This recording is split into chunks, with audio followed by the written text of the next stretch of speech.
Oh my god, this is the game of infinite fucking distractions.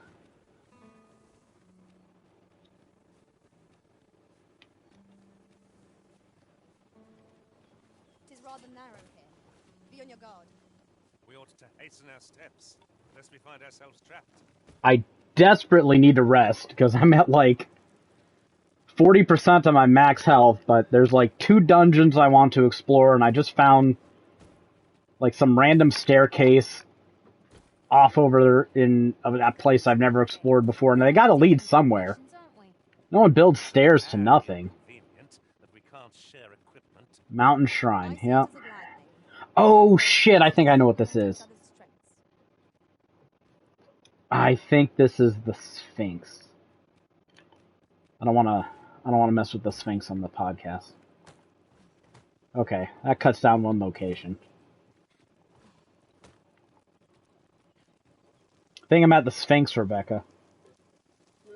I think I'm at the Sphinx, but I don't wanna deal with her. I'm not gonna. I'm gonna rest.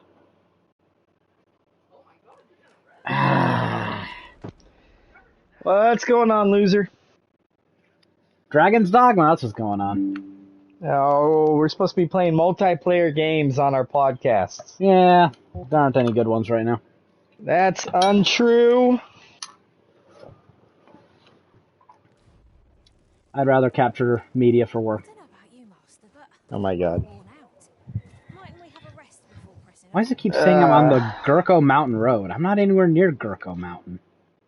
Are we at least going to do this year thing? Since We'll you've see. ignored me, since you've ignored my messages all day? Dude, I was sleeping. I don't know what's wrong with you. I don't know why you think I'm awake during normal people hours. What time did you wake up? I woke up at like 5 o'clock. What's wrong with me? What's wrong with you? My We could wife have done a 6 to 7 stream. My wife works nights, so I sleep days. My wife works nights. Yeah, but you don't actually care about your wife. Oh my god. I probably just need to go to town, don't I? What's my encumbrance at? No, it's okay. I don't care if some of this shit rocks. It's fine. I'm gonna camp. I'm gonna explore these two dungeons.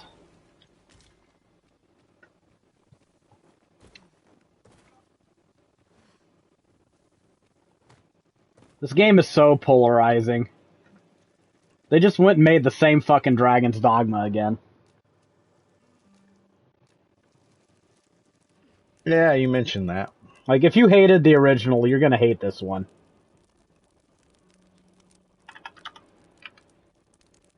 Is the story any better, at least? I only did like half the story. Apparently the story's really short.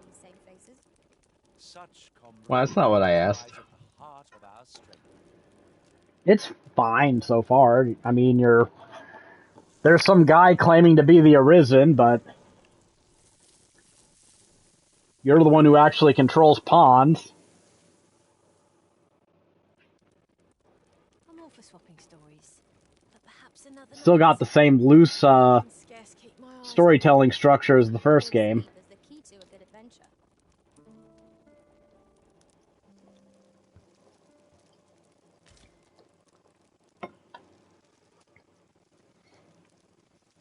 Actually, so far, I think I like this game's story less than the first one's. I think the side characters you were interacting with, at least so far, were a little more interesting. Like, you had that fucking creepy jester and the Duke and his slutty wife.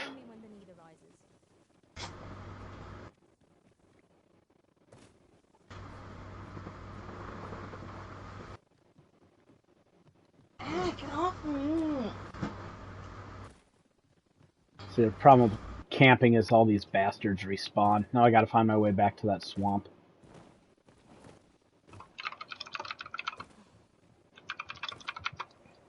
I need some of you to play so that I can use your pawns. I think you and me are the... No, I think Jared does own this game. Never mind.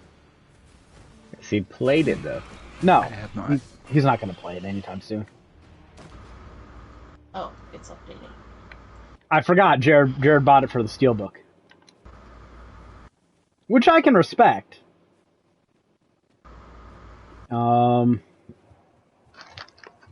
Okay, yeah, I think this is where I want to go.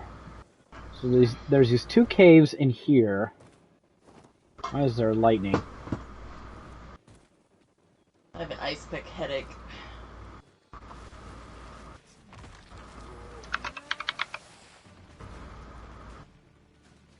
Where did I end up? Not sure I'm in I'm in the marsh. You got my pawn, right? You don't need these guys to have a pawn.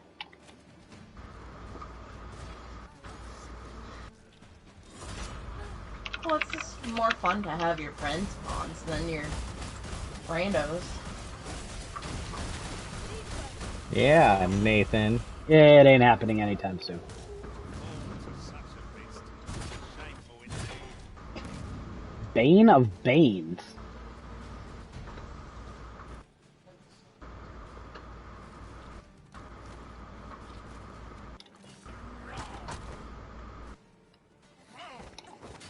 How's that even an attack? You didn't even move. Shut up, game.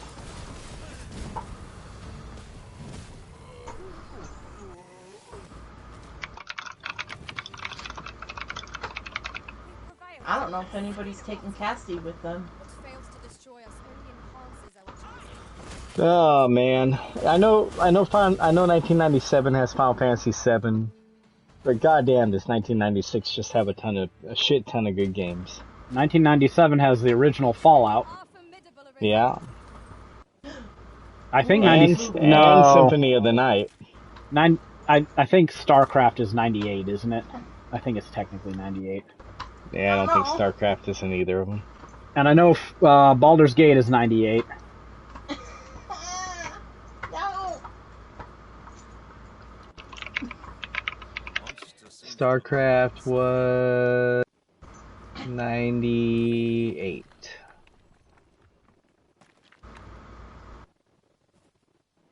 $1998's a fantastic year too. It's the best year. Like, whoever gets 98 is Because you probably like going to win Ocarina most of Time.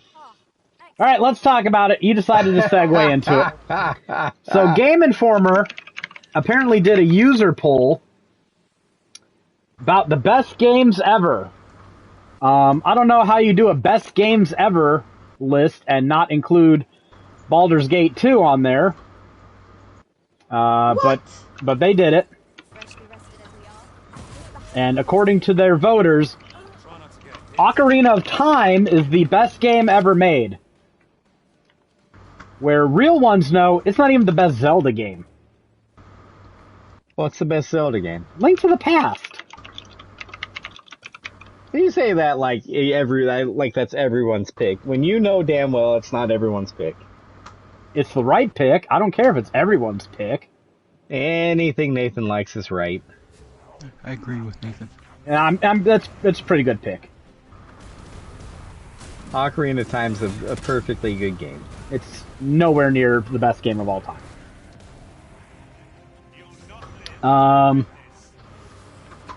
But instead of like bitching and moaning about these people being wrong on the internet,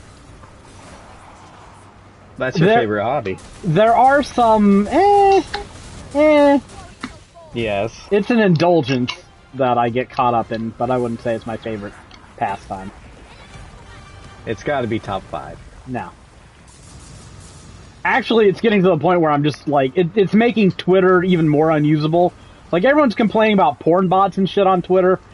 I am way more annoyed by, like, engagement bait on Twitter. It's honestly just annoying as shit at this point. Where blue checks will post a, what do you think about? Shut the fuck up. Shut up. You're not furthering any conversation. You're not engaged in any sort of, like, keen debate. You're trying to get people to comment on your shit to get fucking Elon done. Engage or die. Fucking, it's annoying. It's at the point where if I suspect something of being engagement bait enough, like, if it's a blue check that posts, like, business contact and buy or whatever, you know, shit like that, it's like, no, I'm just blocking you, because you have nothing interesting to say. Like, if you stoop so low on the internet game where you're just posting shit on Twitter to try to get people to fucking respond so you can get revenue from it. Just shut up. Go away. You're no use to anybody. Mother should have fucking swallowed you instead of fucking giving birth to you. Fuck off. Goddamn losers. Jesus. Oh shit. Oh, I think I died. I didn't know they could cast that. Says the guy who carefully crafts SEO pages. There's actually content in those pages. Since when do those things cast Maelstrom? Fucking whites.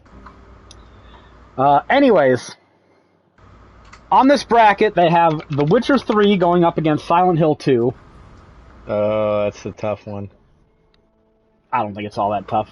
RPG. Silent Hill 2 is just filled with nostalgia for so many people. RPG clears horror game. We're off to the tavern then. I've never beaten The Witcher 3, but I sure beaten Silent Hill 2. I never beat Silent Hill 2, but I sure beat The Witcher 3. So look at that, 1-1. Rebecca, tiebreaker. Oh god, yeah, Rebecca, yeah. Wait, I wasn't paying attention at all. Witcher 3 versus Silent Hill 2. Witcher 3. Okay.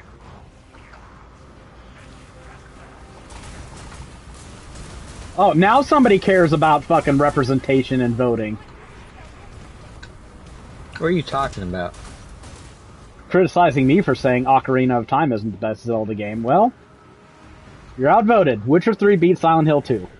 Yeah, and this extremely large voting sample. I still trusted did more Silent than... Hill 2 beat Witcher 3 or what? No, Witcher 3 won. Why'd you bring that one up then? It's just the first one on the upper left here. It's all about location. They have Halo Combat Evolved versus Legend of Zelda Wind Waker. I'm sorry. I don't care how much of a Zelda fan you are. Halo Combat Evolved is like one of the best first-person shooters ever made. You're a crazy person if you think Wind Waker is better than fucking Halo Combat Evolved. Oh man, unless you just don't care about first-person shooters whatsoever, or you're a huge like Zelda nerd that Zelda can't be beaten, you know. Well, yeah, but then your opinion is objectively useless, so who cares? I actually have 2 more games I need to get for 1997. I'm struggling. I mean, I guess Grand Theft Auto, but I didn't think Grand Theft Auto was that good. The first one? Yeah, the first one. No, that's not good at all. Yeah, but they made like 3 or 4 of them. Still doesn't mean it was good. Yeah, I said I'm struggling. I gotta put something in here. Ultima Online, that doesn't seem like a good pick. It's better than the first Grand Theft Auto. I don't know about that. It is.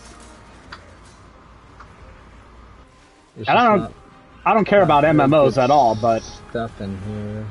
fuck, Sonic Jam, Sonic Racing. people are still playing Ultima Online. I'm not even sure what that is. Is that that's an MMO? Yeah.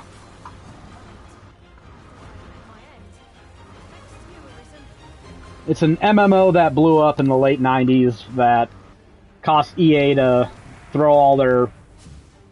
God, who did that? Origin? Were the Ultima people? Yeah, it's still going. It's basically the reason Enhanced why... Client and Classic Client are 2 official clients as of 2024. It's basically the reason why the mainline Ultima series died, because EA would rather chase the MMO shit than actually, you know, pour resources into the part of the franchise that actually created everything. Dude, you are dead. How is this still going? Also, the reviews on it are horrible. People like that shit, man. It's got Metacritic of 59. Well, people are wrong. Yeah, Metacritic's wrong, I should say. People are throwing a fit. Some Dragon's Dogma fans are throwing a fit because Jim Sterling gave Dragon's Dogma 2 a 3 out of 10. And it's just like, this is just shtick. Why are you even getting upset about it? This is all he does is fucking do rage bait. Oh, that's way weaker than what I have. Apparently I lost a pawn fighting this, so that's lovely. This is a giant waste of time. These postal games are rubbish, right? Eh... Oh yeah, not that good. You can't go by Metascore, man. They're still fucking making those games. I mean, I kind of knew off the top of my head they were rubbish. You ever watch the Civi shit on them? Civi makes anything entertaining. Civi is the entertaining part there, not fucking Postal. I'll wait for you as long as it takes. I watched it for like, well, this is the first one. I watched them for like Postal 4 or something, and then that game looked horrid. They were like riding around on segways. Wait. Oh, I lost my fighter pawn. Okay. My talents lie in Go combining away. materials. One thing I absolutely hate about Dragon's Dogma 2 is if you see a pawn in the wilderness, there's a chance that they will talk to you. And it'll yank the camera to focus on them. It's like, shut the fuck up. Oh yeah, I hate. If when I that want to fucking talk to you, I will talk to you. I don't need you snapping me away from whatever I'm working I on. definitely remember pawns and how much they like to talk. happens. Yeah, they It's still- fine with them talking, just don't take my camera control away. That's the part I don't like. Okay, I added the last 2 games. What did you add? It was Tekken 3 and Oddworld, Abe's Odyssey. Ugh. No, Ultima Online is way more impactful than either of those. Direction, Yeah, Well, not Tekken too 3. bad. My list. We've got Final Fantasy VI versus Marvel's Spider-Man. For some reason, these fucking mentally deficient Game Informer voters decided Spider-Man was better than Final Fantasy VI. Oof. Yeah, that's a hard one to defend. Mass Effect 2 versus Doom 2016. I mean, Mass Effect 2 clears, and at least they got that one right. Red Dead Redemption 2 versus Castlevania Symphony of the Night. Jesus. That's a fucking matchup. Red Dead 2 had so many, like, perfectly detailed... Are we not playing anything together? Should I continue playing whatever I was playing? Yeah, continue playing whatever you're playing. Oh my god. You know what I was playing? What are you playing? Tales of Zestiria. I have a save, which I made like 20 minutes ago, right before the final boss. So I'm just going to beat this game right now. How have you already gotten through that entire fucking... Do you not work? Yeah, I got done with the Unicorn Overlord guide. I put in 40 hours at the office. Do you actually do any work at the office, or do you I just did play an egg games hunt there? with my kids this morning. Oh, Jesus Christ. Hey, I'm thorough. I'm not thorough. What's the word? Expeditious. I made a demon pact with a dark lord right around the time I started writing guides. That's how I have so many of them. Apparently. If your pack grows overfull, Dude, Zestiria is a fucking beefy little game. You know, at one point, I don't know how many Tales games you guys have all played, but they have quite a few. They have quite a few. Shit. What's the word for like a fake key item you have to go get?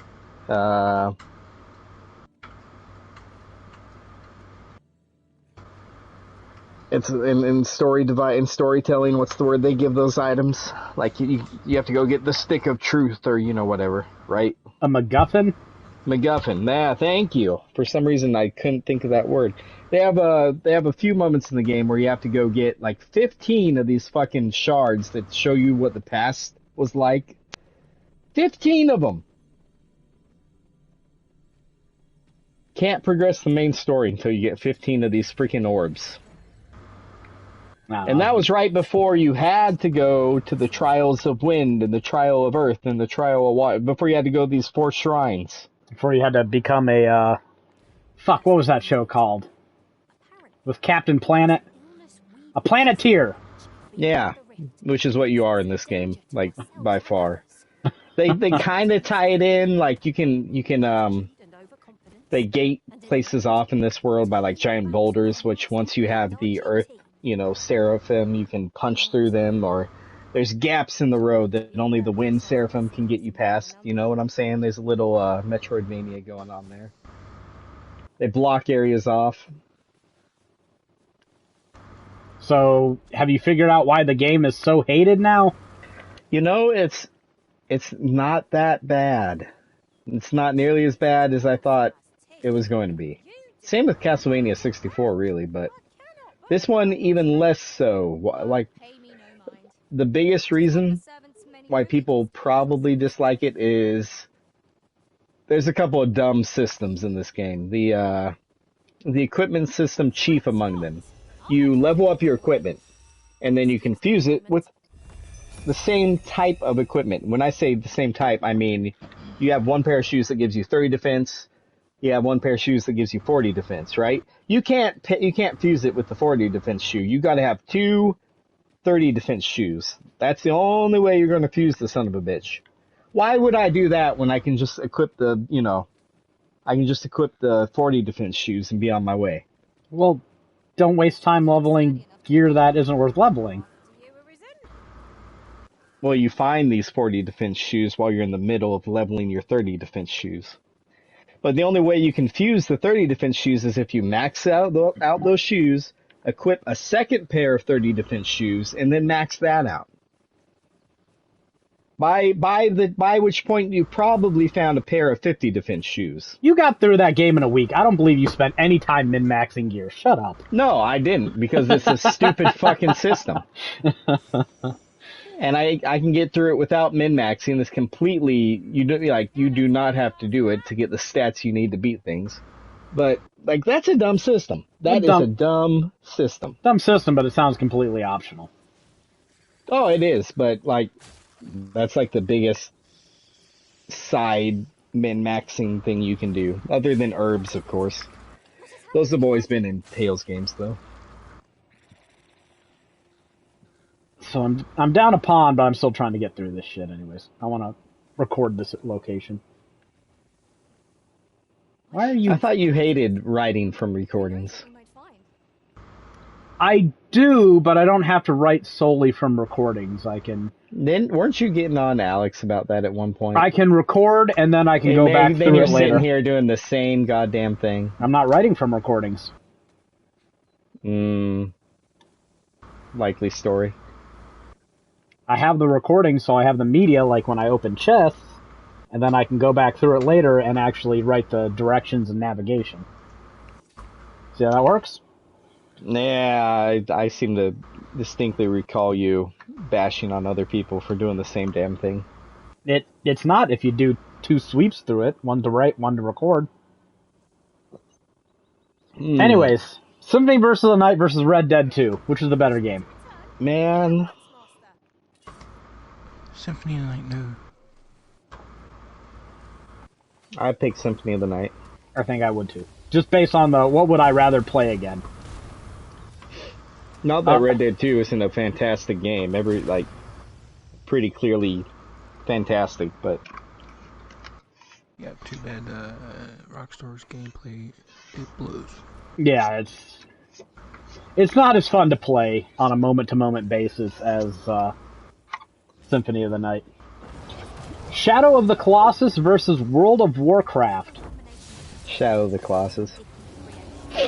I've only played a little bit of World of Warcraft. I'm not a big fan of Shadow of Colossus, so I don't really... But you can shoot down the melons. Yes, you can shoot down the melons and catch white-tailed lizards. That's pretty much all you did. Pretty much. I mean, I'd kill a few, but I think I got to the last boss before. If I had to pick one to play on a desert island? Well, you're not playing World of Warcraft on a desert island. If you have the internet, it's not much of a desert. You probably ain't playing anything on the desert island, but... You know what I mean, if I had to pick one for replayability. Well, yeah, World of Warcraft. I mean, they're still adding shit to that. I don't know. I found World of Warcraft incredibly dull. And it's like... There are few things I would rather do less in life than start up an MMO 20 years late. Dude, if we're gonna sit here and compare games, we may as well do our year battle. The one you just finished? Yeah, well, I only had 2 games to add. Come on, give me a break. Oh, Jesus. All right, That's let's not do bad. That took me all 3 minutes. Get out of here. Let's do the year battle. But you know what? I will say, we're probably picking too many entries for the year battle. No, we probably are, because I could easily cut out 5 games each, because 96 and 97 have things like Tekken 2 versus Tekken 3. Yeah, cut out 5 games from each list. I don't think, because that's where like a lot of the sticking point is. Like, who's gonna trade for fucking, Luigi's Buttfuck Paradise? Who cares? Alright, the only way to make this fair is to show both lists. Give me a sec. Luigi's Buttfuck Paradise. I'm sure there's lots of people out there that would pay a lot of money for that game. This is a lot of And the second you try is when Nintendo shuts it all down.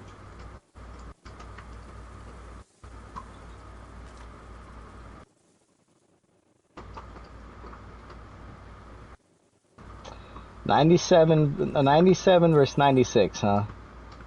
Okay, so I got a coin here.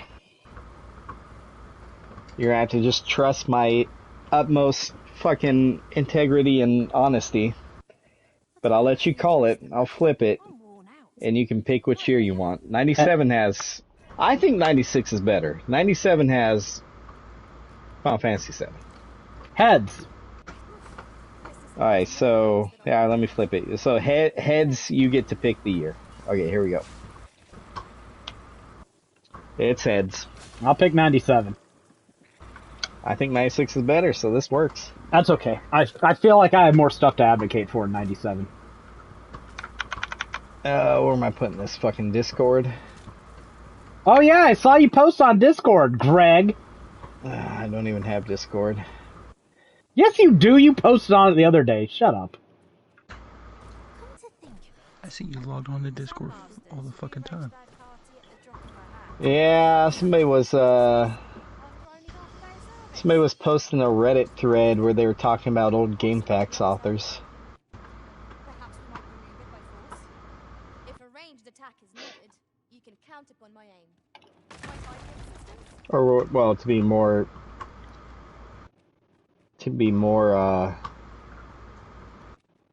one second, I'm getting there.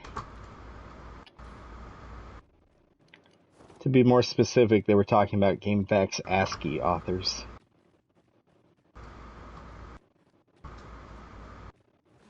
Which really isn't me. Jared, did you ever do... I'm sure Nathan's never done that, but Jared, have you ever done any of that? What, ASCII? Yeah, I've done a few.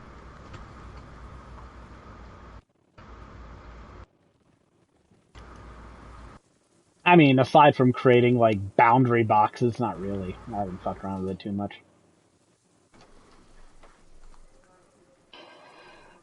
Yeah. I dabbled, but I never created anything worth posting, so... Okay, we have a channel here. Where do you want it? Do it general? Yeah, just put it in general, it's fine. Well, no, I think we have a year battle channel, don't we? Oh, we might not. What do you make channels for everything? Gaming years. Put in gaming years. Yeah, we have channels for all kinds of shit. Jesus Christ, yeah you do. That's how you organize topics, Greg. I mean, I guess. Do you see it? Oh, this is gonna be the worst fucking thing ever, because I want to defend a couple of your games already. I told you, 96 has got some bangers. But should we go ahead and kill some of these, like Tekken 2, Tekken 3? Dude, Would you do that? I'm not fit to compare the two. I'm whatever. I think they both were well received. I'm gonna kill them both. What about Quake 2? Quake 1 is universally considered better. Well, I mean, Tekken 3 is probably better than Tekken 2. So, okay, so let's mass wipe this out. Tomb Raider 1, Tomb Raider 2, Crash Bandicoot 1, Crash Bandicoot 2, Quake 1, Quake 2. Can we just kill those? Yeah. Jared, what are your opinions on Crash 1 versus Crash 2? Yeah, is there, On any of those, do you think any of those have a considerably higher advantage? I mean, Crash 2 is just better than 1. Back when sequels were actually better. Oh, where do I find this? Crap. Yeah, this but so like just like Quake 1's considered to be better than Quake 2. I mean, overall, Jared, is this, all those a fair trade? Yeah, I guess. just wiping out. Plus it wipes out the list nicely. Yep, let's get to it. All right, I'm gonna do it. 98.99 is going to be good too. What are you ESPNing? Quit betting. If Otani does it, I can do it. I don't know what that is. Tomb Raider 2. Tomb Raider. These aren't the same. No, it's not the same. Crash Bandicoot 2. I need to Crash find my way Bandicoot. into... Is this it? Alright, so I've already killed 4 games off of each of our lists. Alright. Alright, since you got to pick the year, I get to go first. Oh, wait. Did you delete them from the actual posts? Now I deleted them from my actual posts, yes. Oh, delete them off Discord. No. I posted with my phone. I don't have Discord on my new PC. What?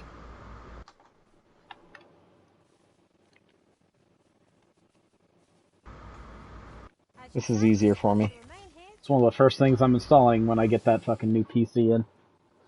God, I'm not looking forward to that. Such a pain in the ass to set up a new PC.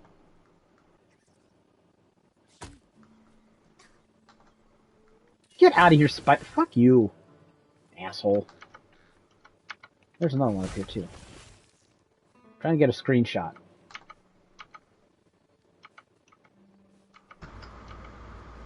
What are you doing, Rebecca? Are you playing Dragon's Dogma? Yeah. No. What level are you? I think you've got Casty up to 13?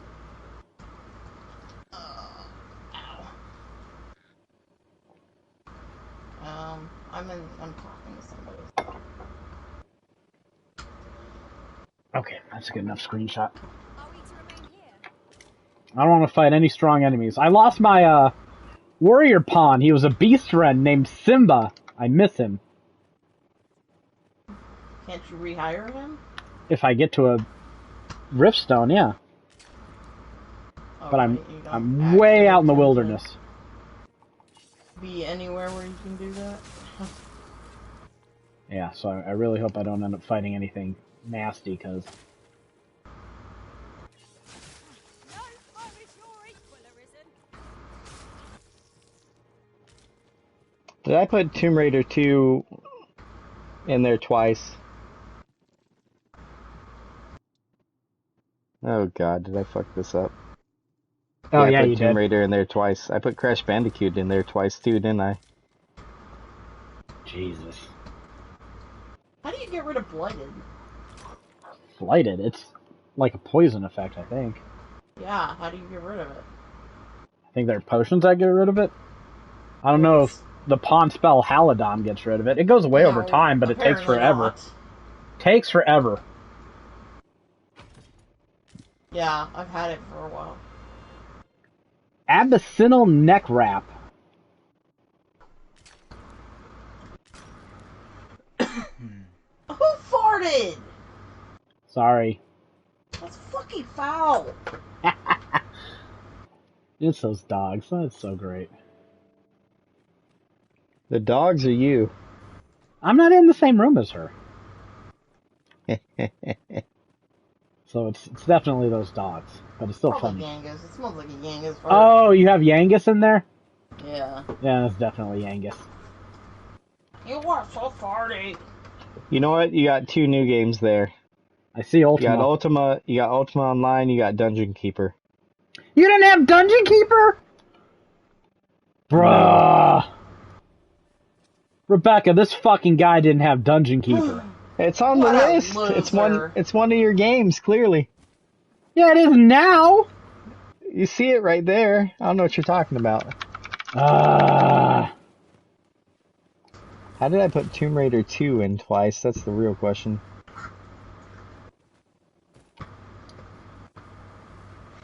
I don't know. Something... Lara Croft having a pair. I don't know. There's a joke in there somewhere. You know, I was kind of thinking along the same line for a joke, too. Great minds and all that. I'm level 14. Ow. There's a ladder here. Perhaps new. Alright, so we got rid of 3 right off the bat instead of 4. Alright. So, let's start this already. What will you give me for Diablo? Diablo? Talk about Diablo, Greg, since you're the Diablo guy. Oh god, go ahead. Hey, Simba is here for me! Or it's a different Simba, probably. Because it's a thief. Great minds, right? Oh yeah, no. Did they have Then there's a cat named Dog. they have cat people, I'm guessing, like lions and crap? Yeah, Beastren, they call them. Is this new? Yeah. I mean, they have elves and dwarves and shit, too. Pawns are probably like that. Yeah, Oh, they got dwarves now? Yeah. Oh, I thought you said this was the same game. I mean, mechanically, it's the same game. If you hated fucking around Well, if in you your could have told me inventory there and was shit... dwarves, I would have beaten it by now. Okay, we'll go buy it. Rebecca has pawn she needs to hire, apparently. Yeah. I mean, I don't want to praise Diablo 1 too much, because... Oh, come on. I know that you're going to give me a king's ransom for it. Or you're going to have to get rid of one of your bigs. It's a very, very, very good game for 1996. It created an entire genre. Well, I think the genre of knockoffs really started after Diablo 2. But it was the first game of the Diablo franchise, and as mixed as the gaming community is towards Diablo these days, that was not a... Now, at the time, they weren't. That was not a historical thing. This was a game where you could just lose your fucking life playing it. There are 3 classes, the Warrior, Sorcerer, and Rogue. Rebecca, which is your favorite class? It wasn't Ranger? No, but it was Rogue. I played the Rogue. But Well, you're wrong! Sorcerer is objectively the best. the Sorcerer is better. I mean, it turned dungeon crawling into a fast-paced, live-action sort of thing. It was still very methodical because they hadn't really smoothed out the whole, like, tick counter between turn-based and real-time, and there's a lot of wonkery in the game. But it was amazing for the time with the fucking loot drops. This is before you had, like, rare items. You only had, like, normal, magical, and unique. Oh, man, I just got swatted into a wall. And your loot actually mattered. Rebecca, name a really good magic item from Diablo 1. Obsidian ring. Of? Oh, why is my brain? Zodiac. There you go. King's Sword of Haste. Godly Plate of the Whale. Yep. The fact that we can still, like, pull these names out of our ass. Plate of the Whale? Godly Plate of the Whale. These were all, right. What did that do? Give you, like, a shit ton of HP? I think it gave you... Yeah, the whale gave you hit points, and what was godly? Was it armor class bonus or hit rate recovery? No, that was like Shield of Swiftness was another one. Basically, Diablo 1 pioneered... I'm not going to say the ARPG genre, because that's wrong, but it pioneered the random loot drop system. This is before that. This is before, like, gaming had seized upon the idea and turned it into just one of the most obnoxious features that you can throw in every game. Just make fucking generic gun A green, generic gun B blue, generic gun C purple, and call it a day. Diablo 1 wasn't like that. Diablo 1, you were playing the game of prefixes and suffixes, and these mods mattered. I think Diablo 2 did it better. Rares were basically just magical items with more prefixes and suffixes, and instead they gave them, like, random names. And then the uniques in Diablo 1 were weird, because a lot of them had, like, a serious downside, so there were a handful of unique items that were actually really good, and the rest of them were kind of... Wind Force. Wind Force because it had knockback on a bow. Each trial as it comes. Duplication glitch. Rebecca loves that shit. Man, this game just had so many fucking memories. It was so fucking good. Just easy to waste hours and hours and hours of your life going into the dungeons and just grinding for that one specific blue ring you needed. The only game that I played for 36 hours straight. 36 hours straight is not healthy. That No. can't be good. No, it's not. And for the record, Diablo 2 is the only game I played for... I think I played it for over 40 hours. I was up for most of 2 days, and I only went to sleep when the power went out. Now seems a fine time to But I was 17. I could do this shit back then. It didn't matter. Well, I had a friend on the game named Xanthos. Right. These And games also had BattleNet. Massively whenever- online. He worked construction, and he'd be Did the first one did that? Yep. First one had BattleNet. He'd be home for 2 weeks out of the year. So whenever he was home, we would just play Diablo or StarCraft the whole time together that we could. Well, isn't Diablo how you two met? BattleNet, yeah. So you're saying you met somebody on BattleNet before Nathan, huh? She played Diablo for Dude, years before I even was showed up. 13 and the dude was like in his 20s. We just played. It was never inappropriate. I was about to say that sounds like a news story. She was a BattleNet vet for years before I showed up. Yeah, I played the beta for Diablo 1. But somehow my brother got on it. And then, I started when I was 12. But yeah, you had BattleNet with Diablo 1. It was all open. They had no way to really verify like cheats or anything, so everyone would dupe everything. I mean, there are all kinds of hacks and exploits, so it wasn't the best experience as far as you'd expect. Like, even with Diablo 2, they had advanced things so much, you know, realized maybe people don't want to play with people that have like God mode cheats and shit, but it was also a flawed game. One of the big problems with it was still very, very, very grid-based, and the grid was large enough that you could kind of see it working sometimes, and there were like goofy shenanigans that weren't fun with Diablo 1, where like if you were playing a ranged class, and if the enemy was moving... The name of the capital... The Vernworth, the name of the capital Yes. of it? Okay. And if the enemy was moving diagonally, you just couldn't fucking hit them. One of those games where there was no, like, ability to anticipate enemies' movements or anything. Yeah. Stun lock was another big issue. Like, that's what made playing a warrior such a pain in the ass.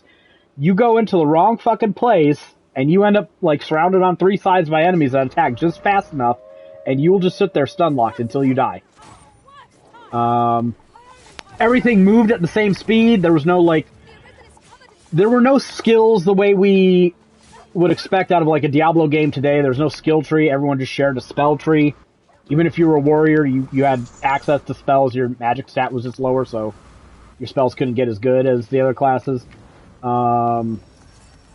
an... frequently had a sorceress... Or not a sorceress, a rogue, and then I'd give her a bunch of spells. If there was an enemy walking away from you, all you could do as a warrior is chase it at the same speed. And you would have to try to get it into a corner so you could kill it. That was very funny.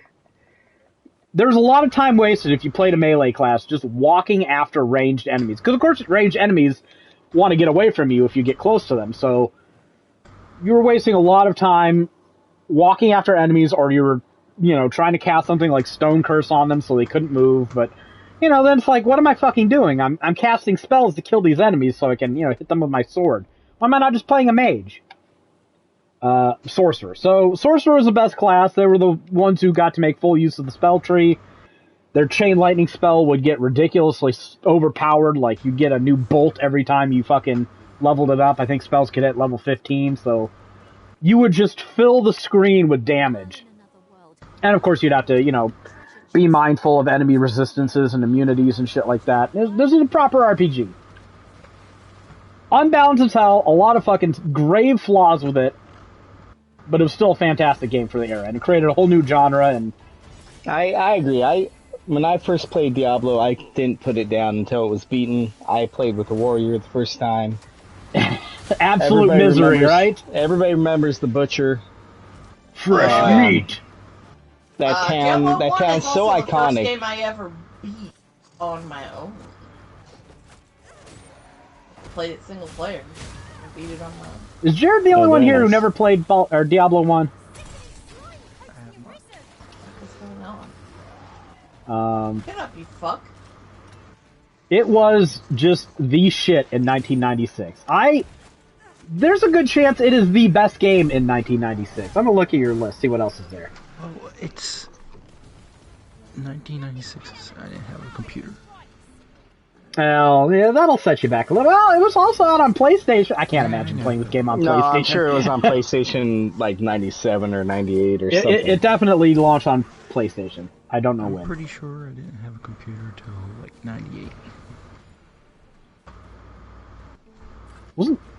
No, you would have been in college later. You're not that much older than me. No, wait, hold on. College, like, probably 2001, 2000? Yeah, I was in high school when I got a computer. I think it was 10th grade. So I can't imagine you playing any computer game. Oh, the ox cart got destroyed. I think it was 98. 98 sounds right. Okay. Yeah, looking at Greg's list, I'm going to say Diablo is probably the best game in 96. What? It's better than Resident Evil. Probably. Al, you can. I would be receptive to a case for Super Mario 64. It wouldn't be my pick, but it is a pick that I would understand someone else making. Well, not Duke Nukem 3D? No. I would probably. I mean, I haven't played Diablo, but I would probably make a case for Mario 64 being the best game in '96. Because I don't think Resident Evil is as good as Mario 64 or Diablo. Donkey Kong Country 2 was better than 3. Yeah, I mean. So yeah, Diablo. Very good. S+ ranking. What do you got? You're gonna give me? Because I want a heavy hitter or like a shit ton of lower things. Well, we got rid of Quake, Tekken. Blood came out in 97. Huh. It did.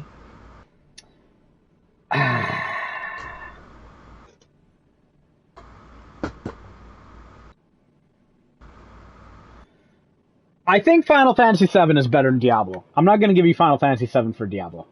I want Final Fantasy VII. You're not going to get it. I might give you Symphony of the Night for Diablo, though.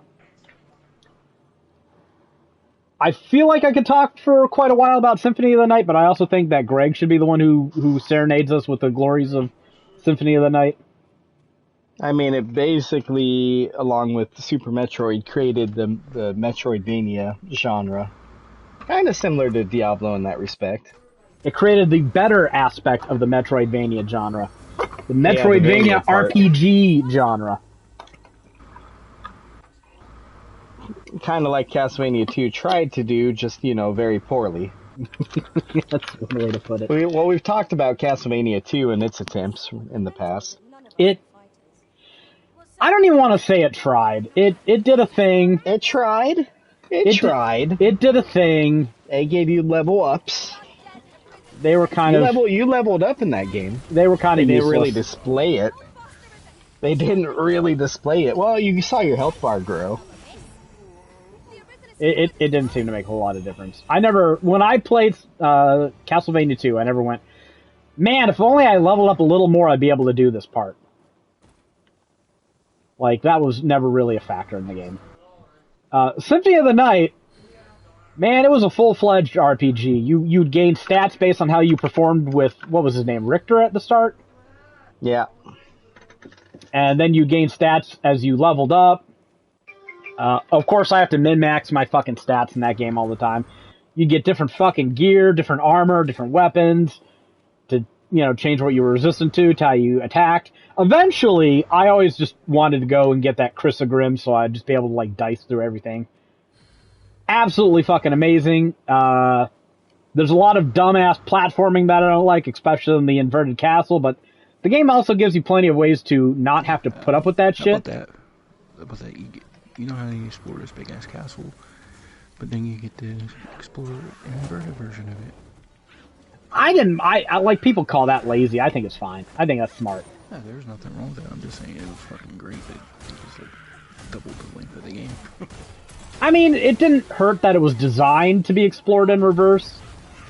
Like, they clearly... They did have to make sure that you could explore everything both ways.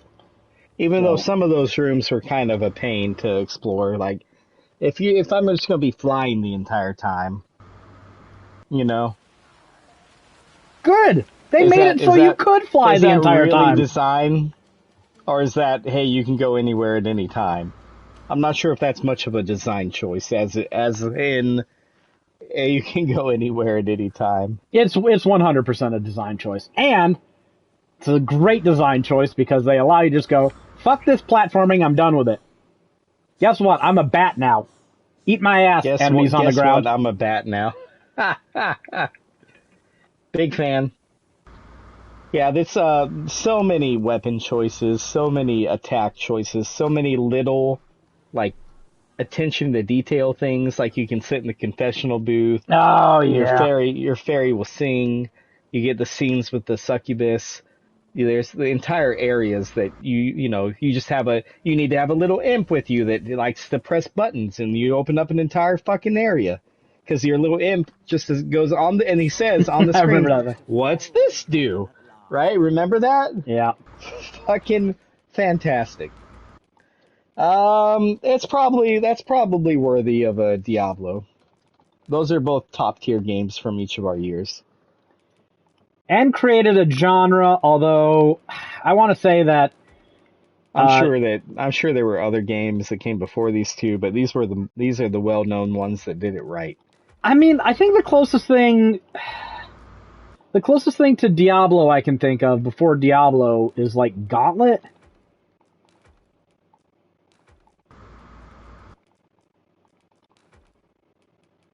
I definitely feel like there was some influence there. A Bacinal neck wrap. Maybe I'll wear that. Oh, come on. My pawn is too far away, so now I gotta wait for her ass to get over here so I can store shit. What are you even doing? Get up here. That's like 90% of the game. Where the fuck is my pawn? What are they doing? What the hell was that? That's, Angus. I don't know, somebody's under the blanket. Well, they should be told that is not allowed, and Joker does not approve of this. I think it's Joker who's under the blanket. Yeah, Joker's under the blanket and sticking his little snoot out to bite Angus. Alright, is it my turn to put something up? Yep. I'm gonna get rid of Mario Kart 64. Give me something for Mario Kart 64. Does anyone just super duper love Mario Kart 64? Dude, some people out there adore Mario Kart 64. I mean, it's fine, but I kind of prefer the Super Nintendo. That's a theme you're going to hear a lot of with me. Is I prefer the Super Nintendo version. You know, I think I may prefer the 64 version. Well, glad to hear it. Give me something for it. Man,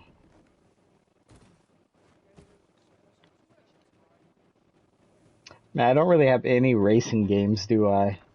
Well, hello there, sir. What can I do you for? Not that I really need to ask. Aye, there's always demand for weapons. Who made this list? Decided not to give Greg any racing games. Oh, wait.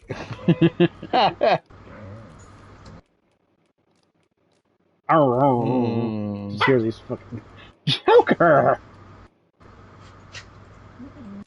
How about Nights into Dreams? I don't even know what that is. That's a cult classic. That's a Sega cult classic. I ain't trading you a cult classic for Super Mario Kart 64. Yeah, there's only a gajillion Mario Karts. Yeah, there's only a Nothing gajillion special, forgotten cult classics. Nothing special about Mario Kart 64. It's definitely a better game than Night into Dreams. Hey, you do not know that. I absolutely do. Night into Dreams got a 10 out of 10 from Computer and Video Games Monthly. Who gives a shit? The appeal of Night into Dreams. You never what? I never saw the appeal in Night into Dreams. See, even Jared says it sucks. That's not what he said. That's what I There's just one streamer I watch who absolutely loves Night into Dreams. It's definitely a cult classic, but it really hit it off with the Sega crowd, of course. Yuji Naka. How many streamers do you watch, Jared? Regularly, 4. Oh. Wow, I'm at 0. I don't really watch streamers. You know what? I'll give you Kirby Superstar. And Night into Dreams? No. Jared, what's Kirby Superstar? One of the better Kirby games. It was actually an SNES game. It's was released late on the system. As you can see by our list, we're kind of getting out of that era, obviously. The 16-bit era is dying. What are you trading this for? Mario Kart 64. I mean, Mario Kart 64 is a pretty big game. Yeah. And Greg's trying to short me on it.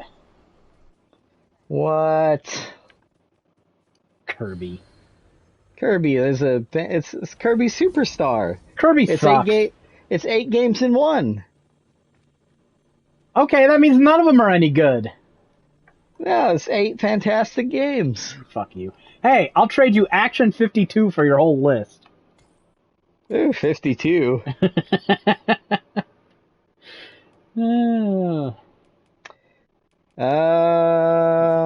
Rebecca, do you know what I'm getting at?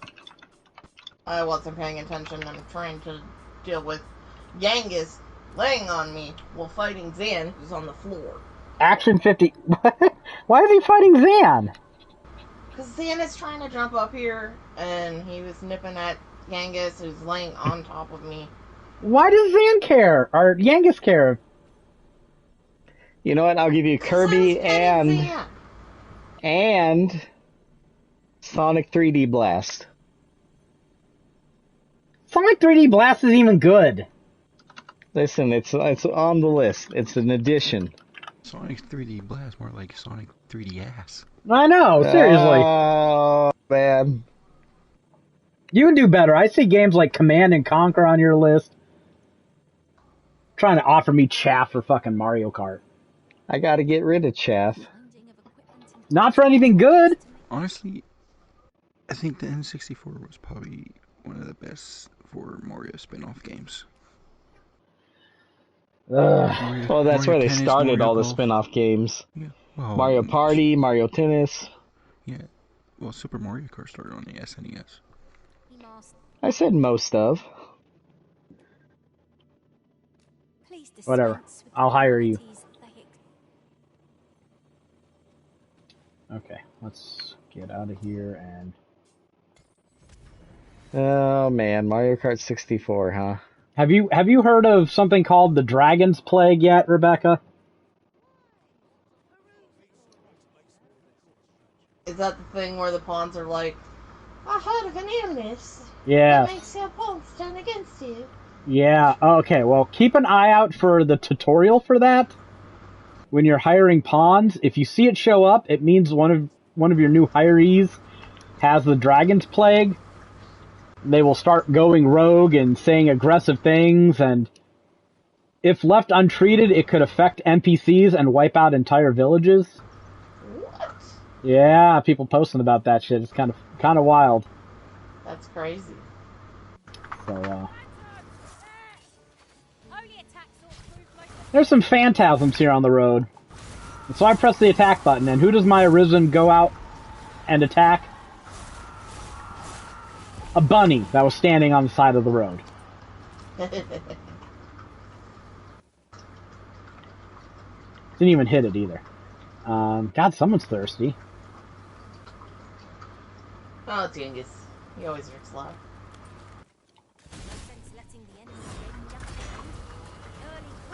I think Zan might need to go potty because he's jumping on me. He walked like 3.5 hours ago. That doesn't mean he didn't drink a fuck ton of water. Ow! Ow! Why? God damn it!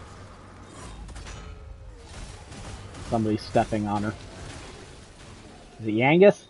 Yes. How did I guess? Who else would it be? Zan? Zan was doing it earlier. They all stepped. Well, why did you bring Yangus in there? Because he was sad. You know he's a pest. Oh my god. Command and Conquer would go better with something like Age of Empires. Deal, make the trade. Those games are actually the same. Okay. Trade made. You know what's better than Age of Empires though? Age of Empires 2. That was the real good one with the English longbowmen, right? I played one of... No, I played Age of Mythology. I don't know which one is actually You better. never played Age of Empires? I don't think so. I think I played Age of Mythology.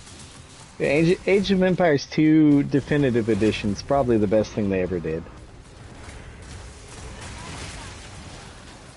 But you put up Mario Kart 64. Do you want to do Age of Empires for Command and Conquer? Yeah. You play these games?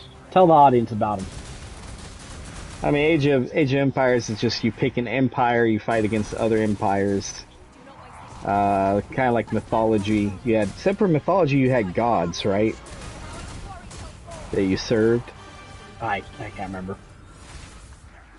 Where Are you sure you're not thinking of Age of Mythology? No, Age of Empires. It was notorious for the English longbowmen that couldn't be beaten. You get like 4 or 5 battalions of English longbowmen, and you pretty much win. The only thing that could possibly stand against them, because these were multiplayer too, right? The only thing that could possibly stand against them used to be like the Teutonic Knights, because they had arrow defense. Sounds like a game made by Brits to me. Yeah. Well, I mean, it was cheesy, what can you say? Oh, is he casting the thing? But Command and Conquer is well known for, the Russian and the terrible FMV sequences. Hey, they weren't terrible at the... Actually, yeah, they were. Yeah, the best of which had, shit. What's the guy that played in Clue and Rocky Horror Picture Show? Tim Curry. Where he said that they were going to take over space. That's the best FMV sequence in Command and Conquer right there. Have you seen that before? Do you know what I'm talking about? Vaguely. I'm more familiar with Red Alert. Yeah, Command and Conquer Red Alert's probably the most famous one. Jared, you ever play any real-time strategy games? Not really. Used to be able to get these games at Walmart for like, God, they'd sell you a 3-pack and a jewel case, for nothing. That was when that's like with the battle chest back in the day. Should have bought those. No, you ain't fucking lying. 3 copies each of those. I mean, I have the StarCraft one. I bought that again. That didn't get too expensive. But the Warcraft one, that's not too cheap anymore. I'm not sure I'm game to spend any real money on. I'm sure there's a lot of games that we should have bought back in the day that we regret not doing that now. Yeah, that's fair.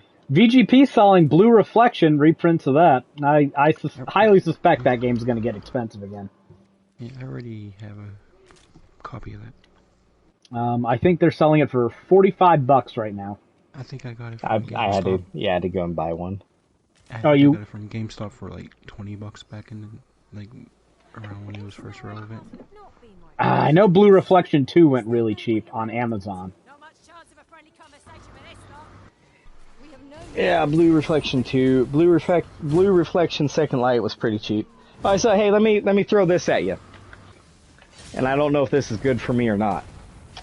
Mario Kart 64 and Star Fox 64 for Super Mario 64. You know what? I'll do it because I don't think much of Star Fox 64. So, Jared, what do you think of that? Is that too much to pay? What is that? Mario Kart 64 and Star Fox 64 for Super Mario 64. That sounds pretty good. There are a lot of people who think Mario 64 is the best Mario game. I'm not one of them, but it was like Super Mario 64 is clearly when 3D was becoming mainstream, the best example of a company doing 3D right. They were the first major company to make the transition from 2D to 3D in a way that didn't make everyone angry. Efficiency is not the only factor worthy of consideration.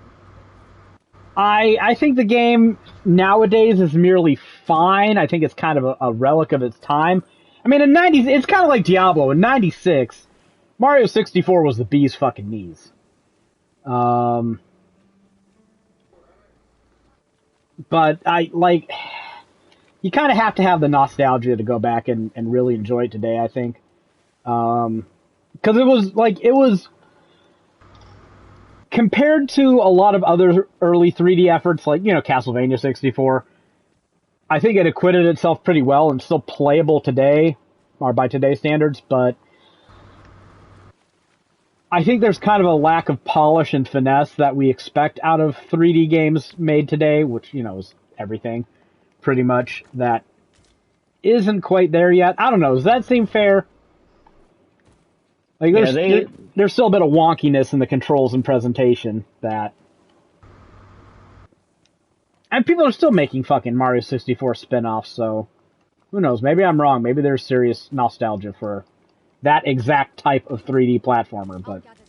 It might be of use. Yeah, I mean, people are more making games that mimic, like, Banjo-Kazooie and Banjo-Tooie and, like, Donkey Kong 64, where they collect a lot more shit, and that's true, yeah. It's not as focused on the level design. Like Mario 64 was more level designed and collectathon, even though you collected 120 stars. Yeah, I was gonna say the whole point of the game was collect stars. Yeah, but you only needed 70 to beat the game. You only need 16, I thought.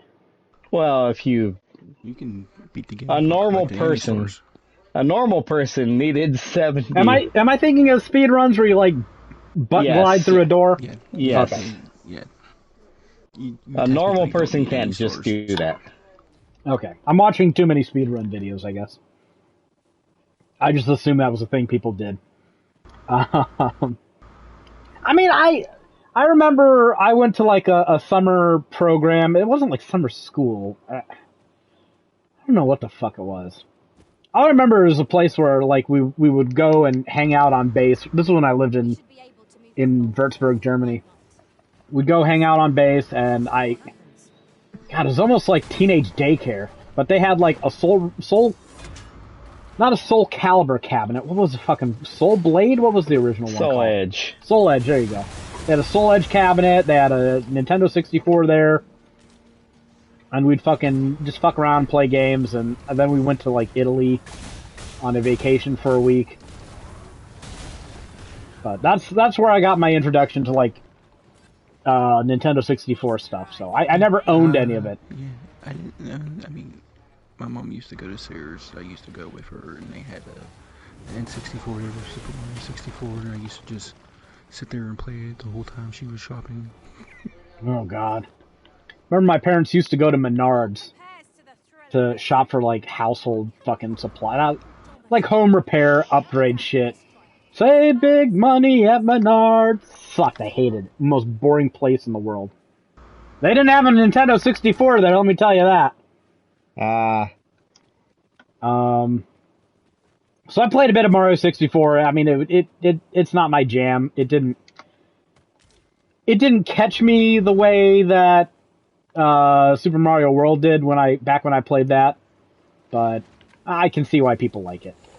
And I mean, it's still got a speedrunning community today, so I mean, people are still playing it today. There has to be something for it, which is, you know, why I didn't make a big push for like the first Grand Theft Auto to be played or to be placed on this list, because it's like only reason people know about this game is because of the games that came later. There's not really that much merit to the original Grand Theft Auto. Like if they just made the first 2 Grand Theft Auto games and that was it, no one would talk about it. No one would talk about it today. All right. Do we also want to just get Age of Empires and Command and Conquer out? Yeah, I already did that. Oh, okay. Gonna have to rely on Greg here to curate the lists. Alright, so I guess I would be next. Let's do some Duke Nukem 3D. Ah, Duke Nukem 3D. I'm here to kick ass and chew bubblegum. Full line from They Live There. Yeah. Fucking Roddy Piper was great. Yeah. Rowdy Rodney, yeah. Or when Rowdy he goes to the Rodney? bathroom. Yeah, when he goes to the bathroom, he says, "Oh, much better." I played Duke Nukem 3D late. I don't think I played it until I got it on PlayStation 4, honestly. One of those early build engine games, I think I gained more appreciation for it via osmosis from Civi than I did from actually playing it. It was fine, but it was one of the first games I ever played. It really was. Really? One of the first ones you ever played? Oh, no. One of the first ones that I remember, like, buying for myself and playing. Oh, okay. It was, just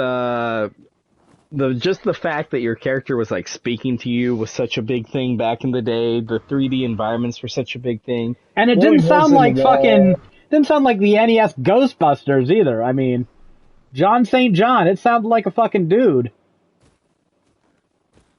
I remember the first time I had that experience too. It was a game, I think, released in '96, which does not deserve to be on this list, so don't bother looking for it. Called Stone Keep.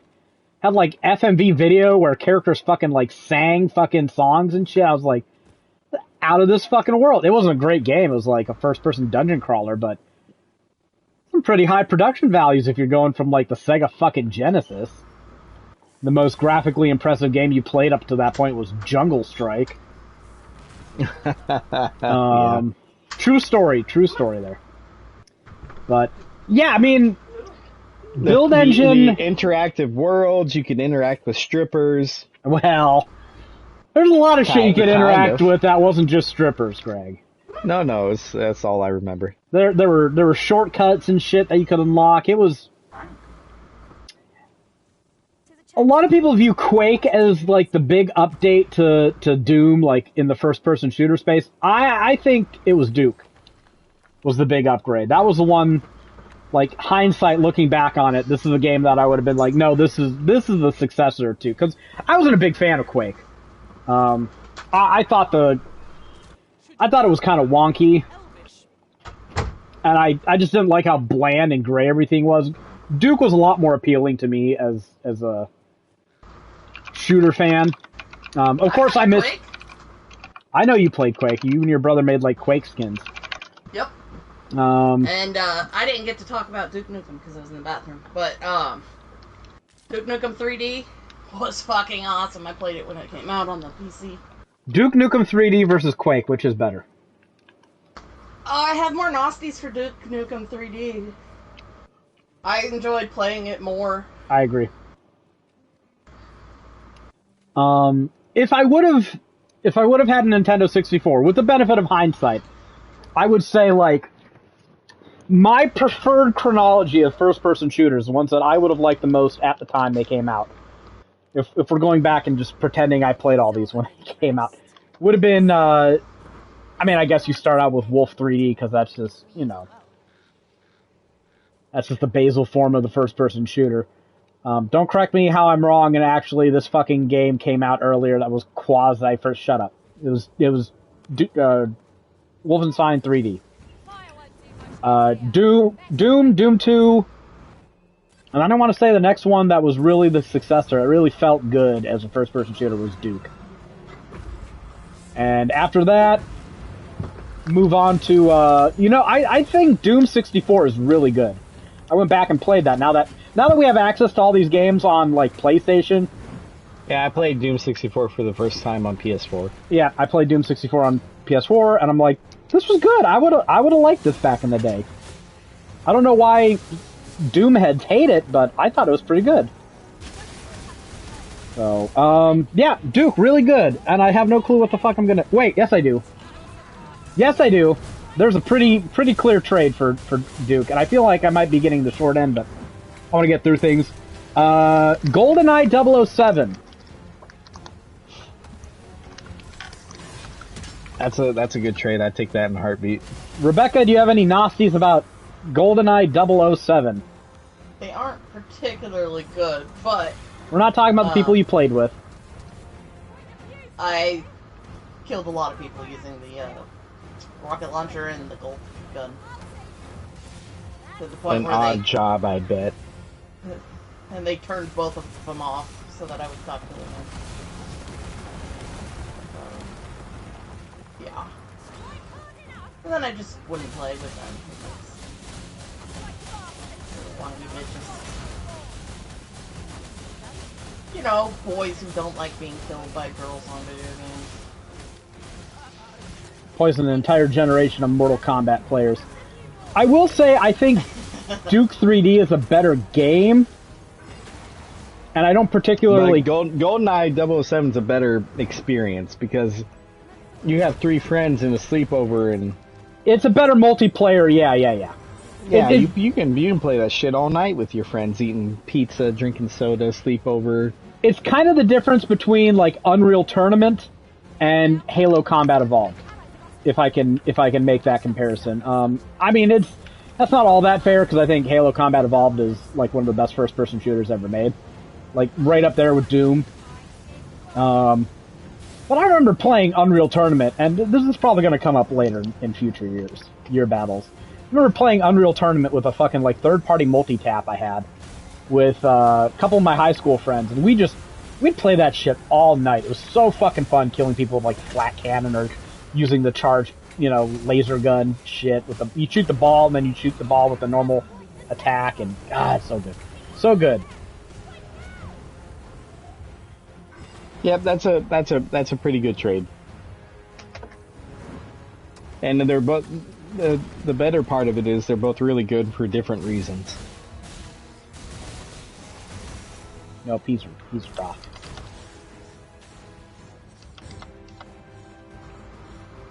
Okay, I like it.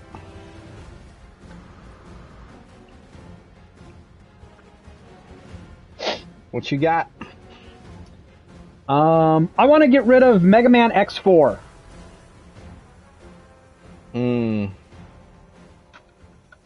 Well, I do have Mega Man X3.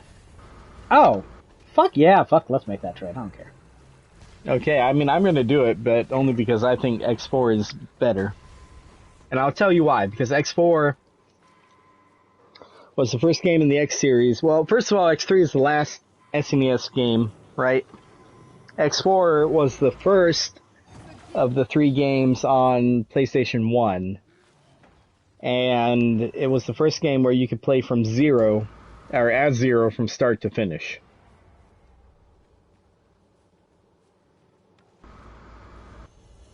I mean all those early Mega Man X games are pretty good. Those sound kind of hand-wringy as far as issues go. That's not an issue. It's a feature. Like, you can play through a campaign, you can play through the whole game as Mega Man, or you can play through the whole game as Zero. Some good replayability there.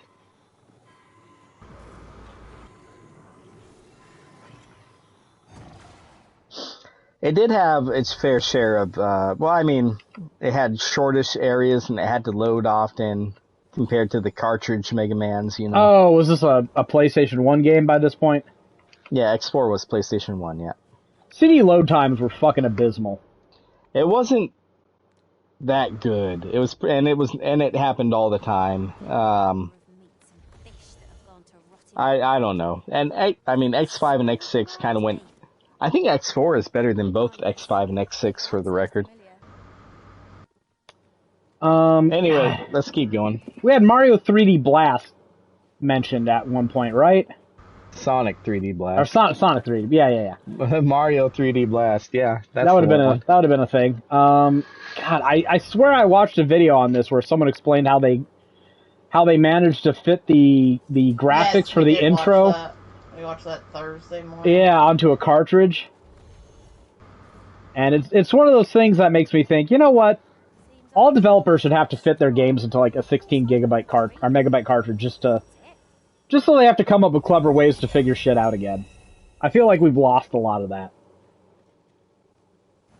Now these developers can just create whatever they want, and yeah, I'm pretty sure they waste a lot more space than they. Yeah, they waste our space because they know that we can just fucking download it. It's like, guys, try to be a little better with this. All right, let's go on, Greg. Continue in that direction, Master. So I suppose I can guide us. I see a lot of junk on your list. What? I got some classics left, sir. A lot of absolute chaff. Let's talk about Suikoden. This is the first Suikoden game. The next one comes out in like 1998? 99. Well, that was a gap. And they're wretchedly expensive now, and Konami still has no word on when we're getting those remakes, or remasters. Yeah, they are coming, though, the first and the second one. So the first one's pretty short. The second one's the one that everybody loves and is super expensive. The first one's expensive, too, but not nearly as much. But you know what? It's a tidy RPG. You can get to it in a fairly normal amount of time. You still collect 108 characters. Its main draw was that it had 3 different battle modes. You had like an army mode, you had like your regular JRPG mode, and then you had duels. Very similar to Suikoden 2. And the character, like, you could carry over stuff from Suikoden 1 to Suikoden 2 with a save state, or with a save transfer on your memory card. Is it one of the all-time great PS1 RPGs? No. Is it a solid one? Yeah, it's solid. I think a perfect trade for it would be Wild Arms. Yep. Is that what you think, Jared? Yep. Yeah. Wild Arms is another, Nathan, do you have anything to add about these two RPGs? I only played Wild Arms 3, so I will defer to better judgment here. Yeah, Wild Arms was a PS1 game. It starred 3 characters. They had like overworld abilities they could do. The town theme in Wild Arms is like one of my favorite musical JRPG town pieces of all time. Wild Arms had like one of the best opening themes, so like for a good while. Yeah, it was really good. And you can get it digitally on PlayStation right now. Just felt like I had to point that out. Wait. They actually remade Wild Arms 1.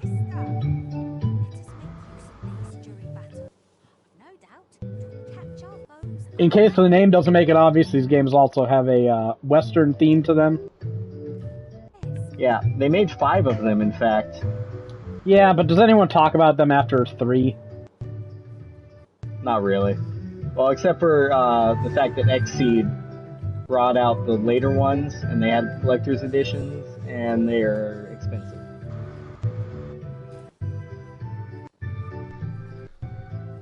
Yeah, very, very killer town theme there. I think that's a perfect trade. These games are wretchedly expensive, by the way. Both Suikoden and Wild Arms. Suikoden isn't too bad. I think you can get it for less than $100. The first one? Yeah. Wild Arms came out literally a month before Final Fantasy VII. Fucking death. I don't think Wild Arms is too expensive either. I thought one of the Wild Arms games was really, really expensive. Yeah, Wild Arms 5 is like $250 or something. Yeah, if you get the little collector's 10th year anniversary box that they put out on the PS2, it's pretty expensive. Is it like getting the lenticular cover for Xenosaga 3? Yeah, it's probably not quite that expensive, but yeah, you're in the right ballpark. Alright, that's some expensive shit out there. I've beat Suikoden, I've never beat Wild Arms. I've beaten both. Jared, which one's the better game, would you say? I think I liked Wild Arms better. Suikoden was a little rough. Suikoden 2 was a lot better than the first game. Oh yeah, agreed. Suikoden 2 is as good as Final Fantasy 7. Doubt. Hold X to doubt. Oh, go play. Tell me I'm wrong. I will once Konami fucking releases it. Alright, pick a game, Nathan. Let's go. Let's do Fallout. Oh man, I love Fallout. The original Fallout, 1997, Black Isle. Created an IP, and this was not that ambitious of a game, but when you talk about like franchises needing time to mature and figure themselves out and really hit their stride, Fallout is not one of those IPs. A lot of the shit you love about Fallout was there from the very beginning. You go on YouTube right now and you look up the Fallout 1 intro, and you will see Vault Boy, you will see the cheeky fucking humor, you will see them fucking tell you, like, you'll see Vault-Tec lie to you about the fucking glorious future that awaits you after fucking Armageddon. I don't think it was quite full tongue-in-cheek, like you'd see in Fallout 2. Like, Fallout 2 did innovate some stuff. Fallout 2 added, they added the Enclave, they added the Gek. But Fallout 1 had a lot of the themes that you're probably thinking of right now when it comes to a Fallout game. You start out in a vault, you get sent out to the unknown world to get a water chip, because your water chip is failing, and for some reason this one fucking device is something that can cause the entire vault to fail. And while you've been in a vault for... I don't think it's been, like... Fallout 3 apes the general plot of Fallout 1 a lot. Yeah, well, Fallout 3 was like taking from Fallout 1 and 2. Yeah, mostly Fallout 1. Mostly Fallout 1. They wanted that start. I remember Todd Howard saying he wanted you to, like, come out into the wasteland after being in the vault and see the juxtaposition between the two. And I mean, that's fine, but then they decided, like, this has to be a thing with all their Fallout games, and like the original creators were done with it after the first time. They're like, yeah, okay, we already hit that plot point. We don't need to do it again. Like Fallout 2, you were a fucking tribal. You were literally a dude in like a loincloth and animal skins, just living your best life in post-apocalyptic, which might be a little weird to hear some people, or to hear that said, but Fallout is not actually post-apocalyptic. It's post-apocalyptic. And Bethesda just doesn't know what the fuck they're doing. So Fallout 1 had kind of wonky-ass combat. I'll get through some of the problems with it. Your companions were fucking dumb as dirt. You think the pawns in Dragon's Dogma 2 are stupid? No. Your companions... I'll just put it this way. In Fallout 1, your companions... You couldn't give them any commands. Friendly fire was a thing. You didn't get to opt out of it. And... they had no fucking regard for using burst fire weapons. So if you were stupid enough to give a companion a combat shotgun in Fallout 1, something was gonna die. It might be the enemy, but there's a very small chance that it's only going to be the enemy. It might be the enemy and the 3 fucking critical NPCs next to them. It might be the enemy and you. But they don't give a fuck. They're going to use that goddamn combat shotgun. They're going to use it in burst fire mode. They're going to kill you. They're going to kill fucking townsfolk. They're going to cause a mess. You can't bring NPCs with you. They're bad. They're bad. It was also one of those really unbalanced RPGs where you could, if you know what you were doing, like, I played this game, I can beat it comfortably in a day, like a single sitting.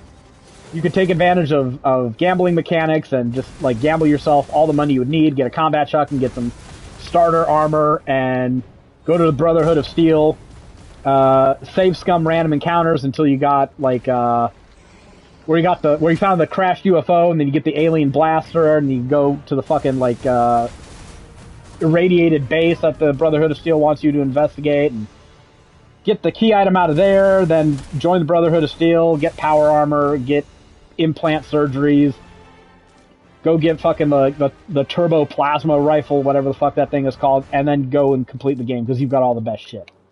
So it's a game that scope is kind of short. It's got multiple endings depending on how long you fuck around. There's a secret timer where if you take too long, your vault will run out of water and everyone you know will die. I don't think that actually ends the game, but there's a subplot that happens after that where there are creatures called super mutants that are searching the wastes for people that haven't been exposed to radiation because, lots of plot shit, but that's how they make more super mutants, is abducting people that haven't been exposed to radiation. And so that becomes like a secondary plot point. You fuck around too long, your vault ends up getting raided, if I'm remembering correctly. And you've got like multiple storylines to deal with the leader of the super mutants. You can talk your way through a lot of encounters. I think you can get the master, the purported end boss of the game, to kill himself. It's also one of those games. If you talked him into doing it. Yeah, I think you got to convince him that like super mutants are ultimately a dead end. That like they can't breed, they can't become like a race. They're not going to be his solution to surviving in the wastes or whatever the fuck he thinks he's doing beneficial. It's also one of those games like Fallout 3 made it a bigger deal than it was originally. But you could target specific body parts in Fallout 1 and 2. And it wasn't called, I don't think it was called VATS or anything. I just think you were making targeted shots back then. And if you had really good perception, like the best build that I always use when I go back to these games because it's phenomenal. High luck, decent perception, decent intelligence, and you basically just be a sniper and you'd shoot fuckers in the eye. If you can get a 95% hit chance on the eye, there's a good chance you were critically hitting every time you shot something. And it's just, huge damage boost, and then you get skills. I think there's something that causes all your hits to be critical hits. I can't remember what these fucking skills are called anymore. Perks, you get them every so many levels and shit like that. Very familiar Fallout stuff. Only problem is, same shit can happen to you. There are no fights that can be taken for granted. I remember one time I fought the Master. He has like twin Gatling lasers. I'm sitting there in power armor. I'm not too worried about him killing me. Well, he lands a critical hit on my eye and blows my fucking head off. I'm like, well, that was interesting. Reload, let's try this again, because that's just a fluke. It's just one of those games where sometimes the dice are going to fuck you and you just got to roll with it. RNG is going to fuck. RNG is going to get you sometimes. There's nothing you can do about it, for better or for worse. Very quirky game. Like, you would get dog meat as a companion, and I know people went to great lengths to keep this AI-controlled dog alive the whole fucking game, and you'd have to, like, do shenanigans and save scumming to get him through the super mutant base towards the end there, because he would walk into, like, energy barriers and die, and game has great dialogue, great fucking characters, quirky as shit. Can't you be really dumb and get special dialogue options as well? Or was that may have been Fallout 2? If your intelligence is too low, if your intelligence is 3 or lower, you only be able to, like, grunt, and you won't be able to communicate properly. Let's just put it that way. Fallout 2, they expanded on it, and they got a little silly. I don't know, a little silly even by Fallout 1 standards, where, like, they literally had a plot line lampooning Scientology, and they had, like, a fake Tom Cruise there and everything. People lampooning Bethesda for not being serious enough with Fallout. Did you play Fallout 2? You could become a porn star in Fallout 2. You get into a boxing match with not Mike Tyson, and because that game was made in, like, 98, we'll talk about that eventually, I'm sure, he would bite off your ear during a match. Like, they weren't afraid to reference very, very, very recent pop culture shit. So,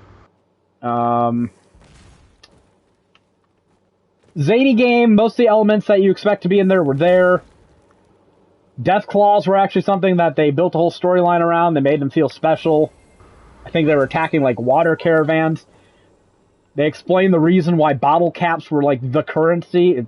It's based on the water trade. The caps themselves aren't representative of anything other than water stores. It's fiat currency. Which unfortunately Fallout 2 dropped in favor of, generic coins, but whatever. Great lore, great game, serious problems. It's turn-based. It uses like a hexagonal grid, so it's just kind of weird navigating. I don't know, something about that grid never felt right to me. But goddamn, was this a great fucking RPG that had a lot to fucking build off of, and unfortunately Interplay are fucking incompetent fucking saboteurs and ran their business into the ground, and eventually they had to sell the Fallout IP to Bethesda, which I think now is a mixed bag, less of a mixed bag by, when we only had Fallout 3 and New Vegas to deal with. But it's definitely a fucking gem of an RPG. I love Fallout 1, by the way, if you can't tell. Yeah, I remember buying it back in the day in one of those combined packs and just having the time of my life with it. Do you still have one of those combined packs? Yeah, I think so. I think I got like a white label with Fallout 1, Fallout 2, Fallout Tactics. Okay. You have literally the only version that's not worth any money. It's the same version I have. The white version? Yeah, I think that's actually the that's European the brand version or something. I forget. I think that's the one that was created for distribution in the UK. Which, little bit of trivia here. You can kill kids in Fallout 1. That's taboo.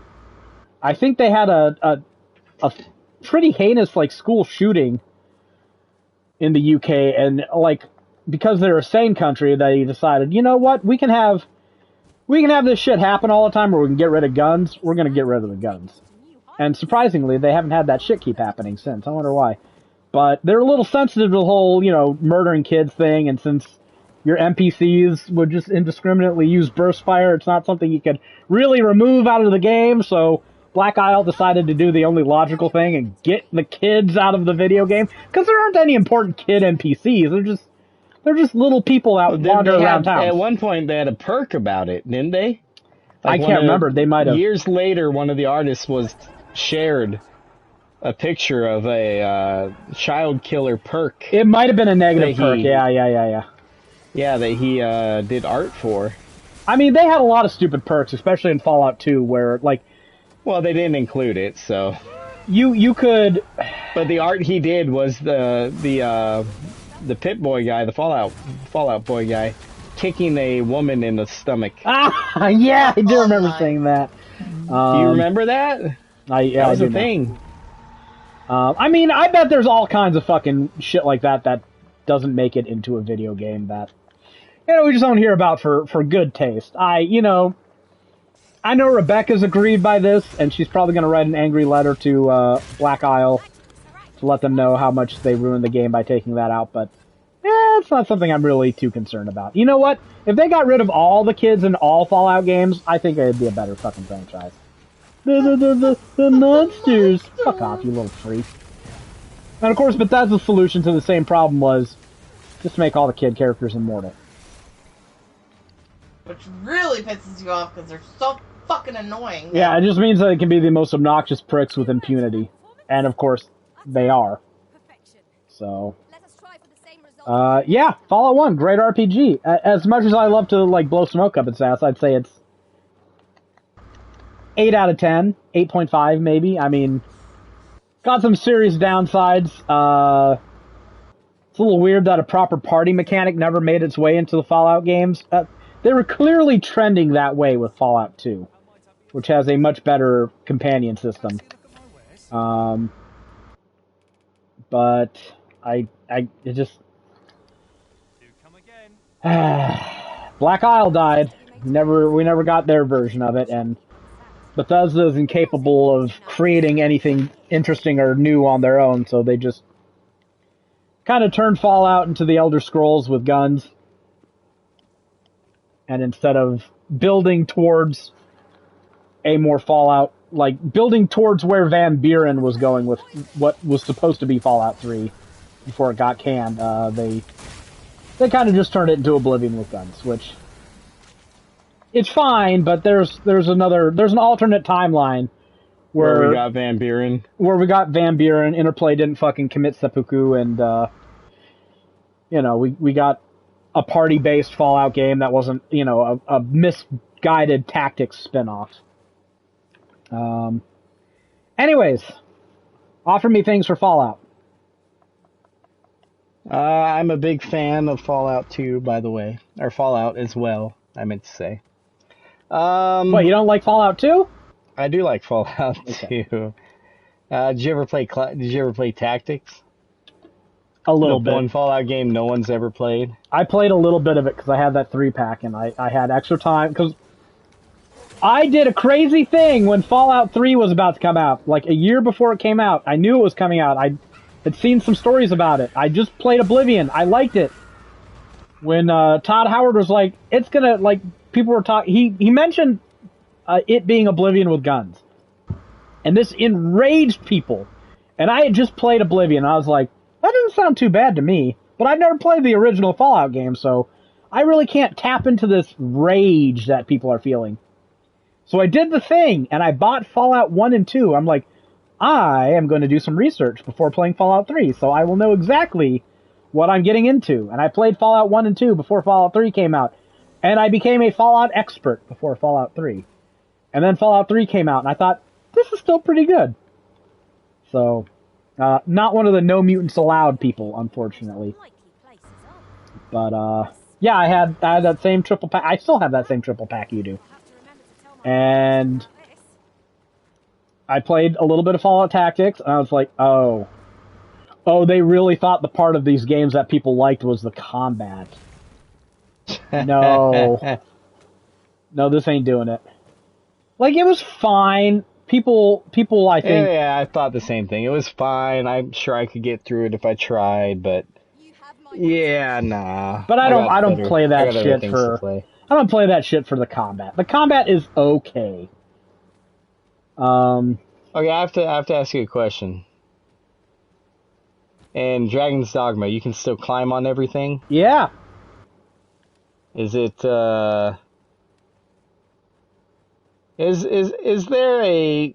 Oh, what kind of creature is this? I want to say a chimera, but it's got a woman's body. A sphinx? Is that... Yeah. Yes, there's a sphinx. Sphinx. Does it just have its tits out? Yeah. There's a GIF I saw scrolling through Facebook of somebody with a character just jumping and grabbing onto it. Oh, she's got big old titties too. She is a big monster. Her titties are as big as you are. And you can jump onto them and grab them. I haven't actually met the Sphinx, but I wouldn't be surprised.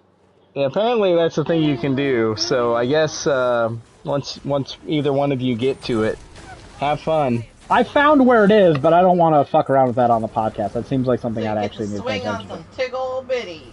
Exactly, yeah. Look, jump and grab. One of the underappreciated aspects of Dragon's Dogma is the fan service. There's jiggle physics in this game. There's a reason why, like, your fucking underpants are, like, some of the best armor in the game. Like, there's a clear dichotomy between guys wearing cool clothes that have, like, big armor bonuses, and then the skimpy shit that the chicks wear that also surprisingly have big armor bonuses. This is a thing. Either you love it, you hate it, or you cope with it. But it's definitely part of Dragon's Dogma. They have Medusa in this game too. Can I share this? I think I can share this with you. Hold on here. Probably. I mean, there is fan service in this game, but they don't like make it part of their key marketing material. Unlike Stellar Blade, which is... Like, let's be honest, that's all they're selling with Stellar Blade. Did anyone else play that Stellar Blade demo, by the way? No, never did. I think I'm going to pass on it. I'm not a fan. I wasn't riveted by it. It's one of those games where, like, the main gameplay gimmick revolves around, like, parrying at just the right time, and I can't be fuck bothered. So Sekiro, basically. Yeah, I kind of got more Bloodborne vibes from it, but it's surprisingly slow. Like if you go in there expecting it to be Nier Automata, it's not Nier Automata. Nier Automata is a lot faster and smoother.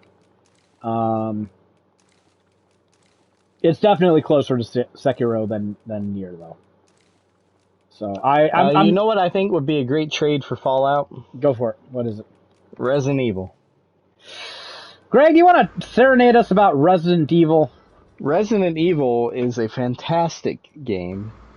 It's obviously the first game in the series. It takes place in a mansion. You can control one of two characters, and they got the atmosphere like so right. The characters are also difficulty modes. Yeah, the characters are also difficulty modes. The FMV in the beginning is horrible. No, it's great. In the best way possible. They use real actors, and they're not B actors. These were a bunch of Japanese developers who used the most American friends that they knew at the time. Right? It's like my buddy John is American. Well, bring him in. Okay, but seriously, did they not cast the perfect guy for fucking Wesker? Well, what about fucking Barry? That's true too. Like the characters still look like those actors. Chris was a good cast. Jill was a pretty good cast. She was okay. Jill, I feel like they've deviated from, but Wesker, the Wesker they use in the game still looks like that guy. Yeah, no, the Wesker and Barry were the best cast for sure. But I kind of like Rebecca too. She did that stupid little Rebecca Chambers. She did that stupid little handkerchief tie and then like jumped up. It was stupid. It's stupid. It's perfect. I really like the first Resident Evil game. I know that might seem like a surprise. I've only beaten 2 Resident Evil games, and Resident Evil 1 is one of those 2 Resident Evil games. And I did it under the strict supervision of a friend of mine at the time who was a very, very big Resident Evil fan. I would claim that I also beat Code Veronica X, but he did a lot of the heavy lifting there. He knew these games like the back of his hand. I don't think he knows more than Greg, but I think you two would have some conversations about Resident Evil. Well, those games were also like they had a touch of camp in them as well with the not a touch with the mutated shark and the mutated. You can get eaten by a zombie shark in Resident Evil 1. Yeah, you sure can. And then they went and like Resident Evil 1's been remade 3 or 4 times by now, but they should remake it again. Every single remake is like they either add something fantastic or they just change things up in a whole new way. It's a really well done game. Controversial opinion. The original version of Resident Evil 1 is just the perfect encapsulation of what Resident Evil should be. Just the greatest fucking mix of camp and B-movie horror. It's great. It's great. They try to get more like serious and realistic and horror-y with them, and I don't like the formula as much. Like, I'm not saying it's a bad formula. They really strayed with Resident Evil 5 and 6, but yeah, I really like the camp more. Like, I think it's more interesting when it's cheesy and not trying to be really scary like 7. And who knows? You know, maybe it had to evolve to keep itself relevant. It probably did. But there's like 30 Resident Evil games out there. Yeah. It's stupid. They've tried everything under the sun by this point. I just like the feel and the atmosphere of the first Resident Evil game. I like that mansion and all its personality. Tell me you cannot vision that goddamn entry chamber in the mansion. You absolutely can. Oh yeah, by memory. Even I can, and I didn't play it. Exactly, and you know where every fucking door goes to right from the start. I wrote a guide recently for Castlevania 64, and the entry of that mansion looks a lot like the entry of Resident Evil. And I remember in the guide writing, I feel like there should be something behind the stairway in here. It's a classic. The first time I ever played that was purely like at night and in a dark room, like on purpose, right? Trying to set the atmosphere for myself as well as the game. And I think I did myself a ton of favors. I can hear that fucking clock ticking.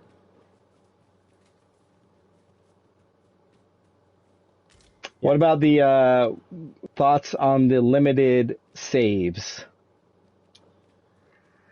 That's normally something I hate in games, but one, it's not really that limited, and two, you don't have to do a lot of stuff flawlessly. Like, it's not the longest game in the world.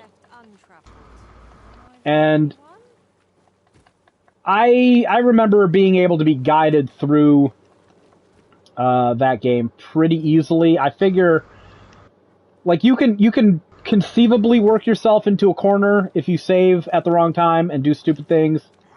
But I also feel like my instinct, if I was playing it blind without somebody fucking telling me where to go, would have been to just fucking explore and explore and explore and explore until I found out, where not to go, because there's fucking enemies here. I don't need to waste ammo on them. I can run past those things. This is the place where I actually need to go. I figure that was a lot of the first playthrough experience for a lot of people, is figuring that out. And I feel that kind of mitigates the save issue, because most of the time you're not doing that much stuff between good points to save. Like, I honestly don't remember there being more than like 15 minutes I played without having to save. So I was completing the story beats in that game pretty fast.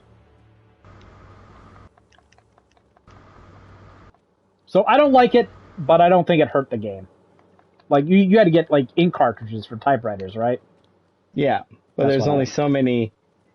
There's only so many ink cartridges in the game. I don't recall it being so limited that I ever worried about it. Treasure chest in this area when I explored it in other worlds. Shall I lead the way? So, you know what? I'm going to say that's a good trade. I think the first Fallout...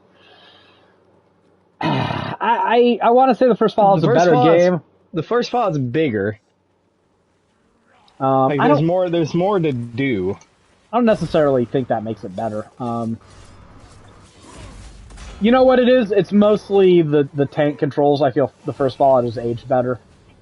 I think you could argue that the tank controls gave Resident Evil a big portion of its horror feel. Because everything, it's almost like Castlevania in a way. Everything that you do has to be on purpose.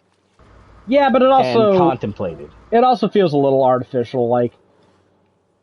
Getting fucking hit by that first Cerberus in that side hallway because you're still grappling with the controls, and it happened to you. It happened to me. It happened to everybody. Oh, I ran diagonally. He totally missed me.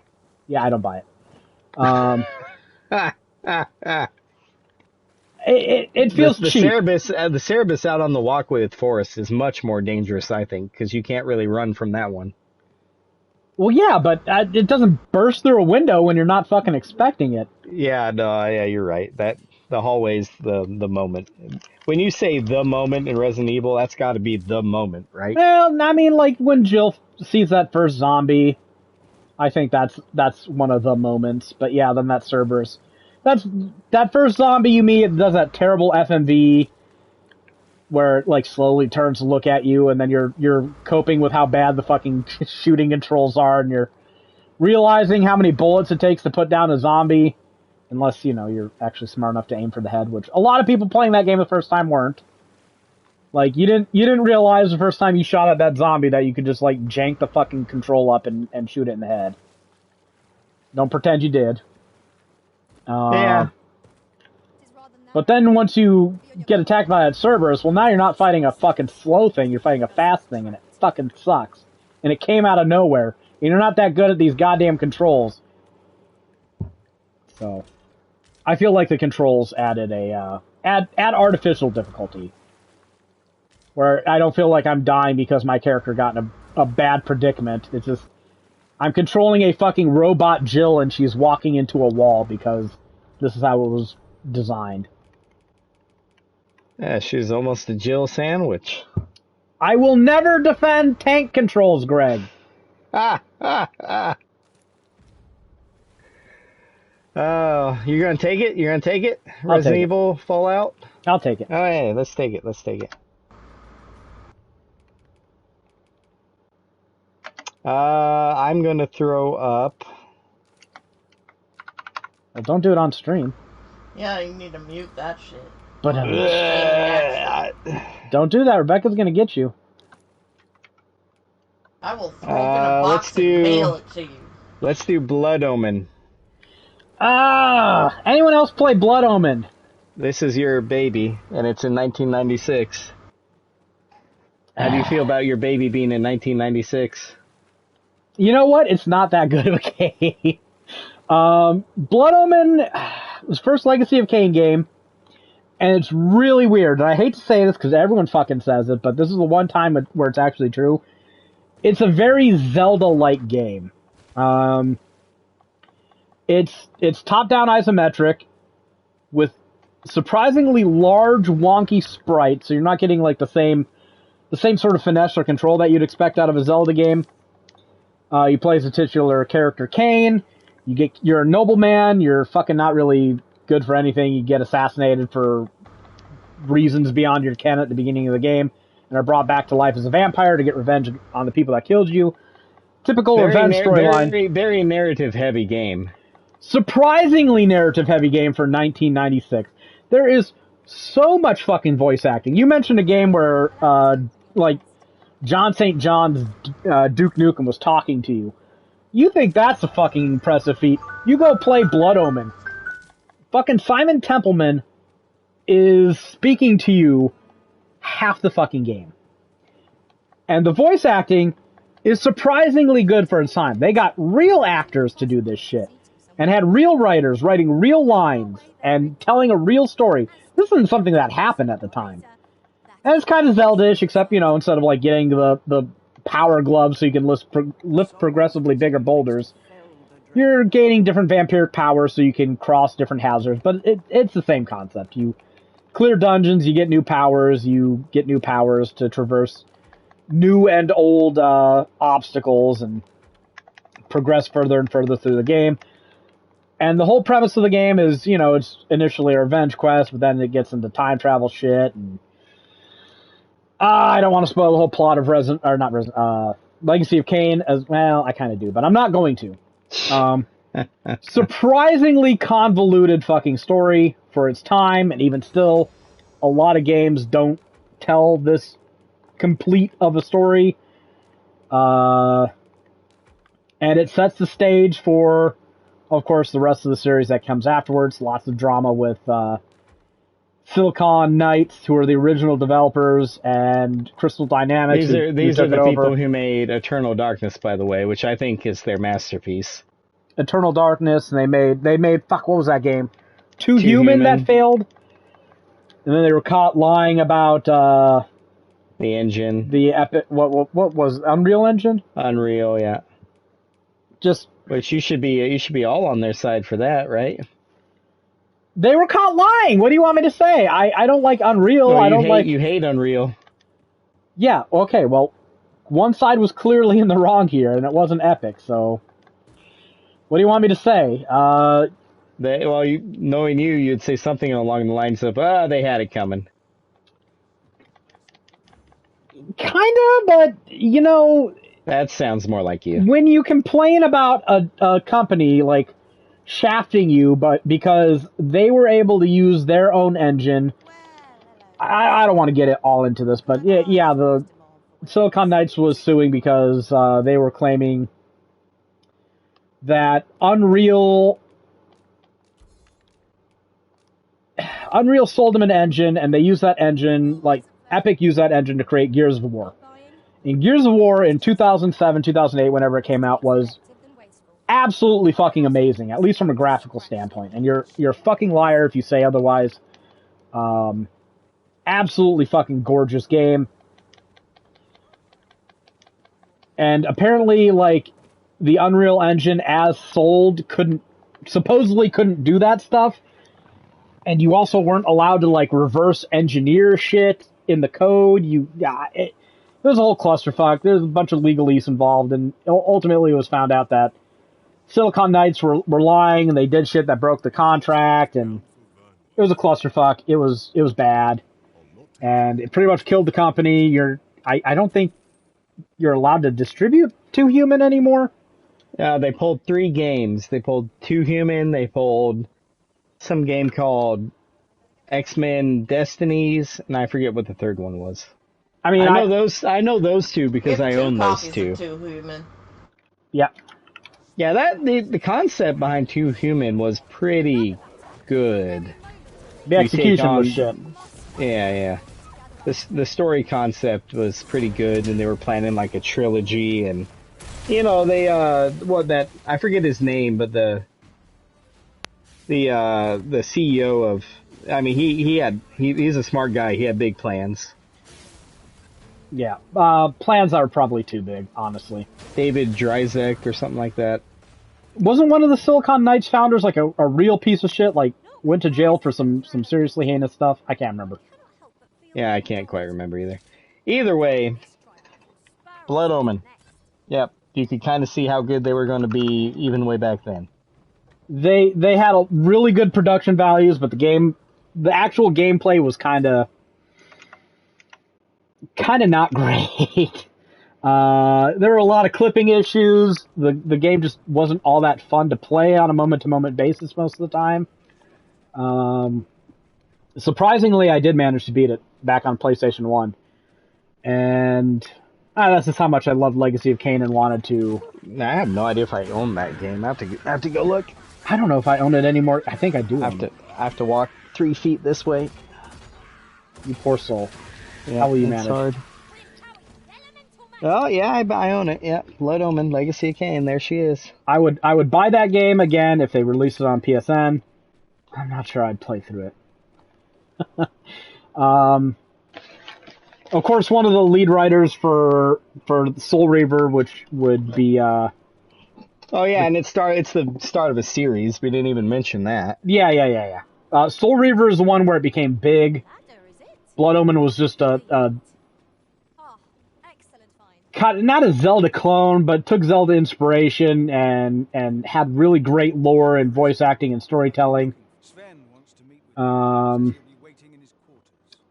But the gameplay kind of held it back. The graphics weren't great for when it was released. Soul Reaver kind of bumped up those production values, and it was a 3D action adventure puzzle game, and just fucking... That's the one that blew up as much as any of these games blew up. And, of course, one of the lead writers for Soul Reaver was Amy Hennig, who would then go on to be a major part of Naughty Dog, work on The Last of Us and Uncharted. And so, major storytelling chops. If you need any indication of who was doing this. Women like to develop character a lot. Yeah. Surprising, because Kain is a very male character. By the way, Blood Omen. Yeah. Also, women are better at writing male characters than men are at writing female characters. It depends. I think if you try to write a female character from, like... I don't know. I think there's some universality to characters and motivations that it's safer to pursue than trying to write, like, your preconceptions of a female character as a male. And I think that's a pitfall that a lot of people fall into.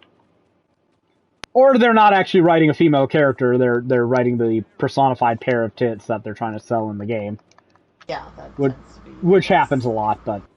a lot of the time they don't even bother developing the character for a female. They're like, your character is... You're pretty. Okay, what do I... Right, the ending for Blood Omen. You're given a choice to purify the pillars of Nosgoth. No spoilers. No, it's 25. I can spoil as much as I want. You're given a choice to sacrifice yourself to purify the pillars of Nosgoth and save the world, or to rule the world in its damnation. And those are the 2 choices you get, and Surprisingly, Soul Reaver picks up 1,000 years later after you decide to rule the world in its damnation. This party are women all. So that's a very interesting thing that they went with the bad ending as the canon one to make Kain the antagonist of Soul Reaver, the next Soul Reaver, or the first Soul Reaver game. I would say he's the antagonist of Soul Reaver 2, but he's kind of a side character that you're pursuing, and then he's a protagonist again in Legacy of Kain Defiance. We will not talk about Blood Omen 2. That one does not exist in the canon. That is like Devil May Cry 2. We just ignore that one. It was misguided. Put it on a year battle. I mean, you can give me the opportunity to talk about Blood Omen 2, but it's not a good game. It's an okay game. I don't know much about it. Who's on my floor? About Legacy and Kain in general, or Blood Omen 2 specifically? In general. I knew the story of this one, but the rest of them, not really. I've watched playthroughs of this one. There's just so much story. This shit, Blood Omen story is dense, and major plot points that happen in Blood Omen 1 are brought up again and become like serious plot issues in Soul Reaver 2. And if you play Blood Omen 1, you will benefit from having done so if you ever play any of the other Legacy of Kain games, especially Soul Reaver 2. They mention that shit. It's a whole thing going forward. I'm not going to get into the whole kerfuffle with Silicon Knights and Crystal Dynamics. Part of me is sympathetic to Silicon Knights because they created it and they kind of had their shit taken. But on the other hand, they're a bunch of fucking incompetents, and I have no fucking no hope that they would have made anything nearly as good as Crystal Dynamics did with Soul Reaver 1 and 2. So it's kind of one of those things where you look at Crystal Dynamics as scans for stealing something, but then they actually made something really good out of what they stole. And it's like, maybe you should have lost it. Maybe you deserve to lose it. What did Silicon Knights do after that? After what? Blood Omen. Yeah, I mean, Eternal Darkness. Besides, lose their ass in a lawsuit. Yeah, Eternal Darkness is worth any price. Even if that's the only thing they put out. That's their Mona Lisa.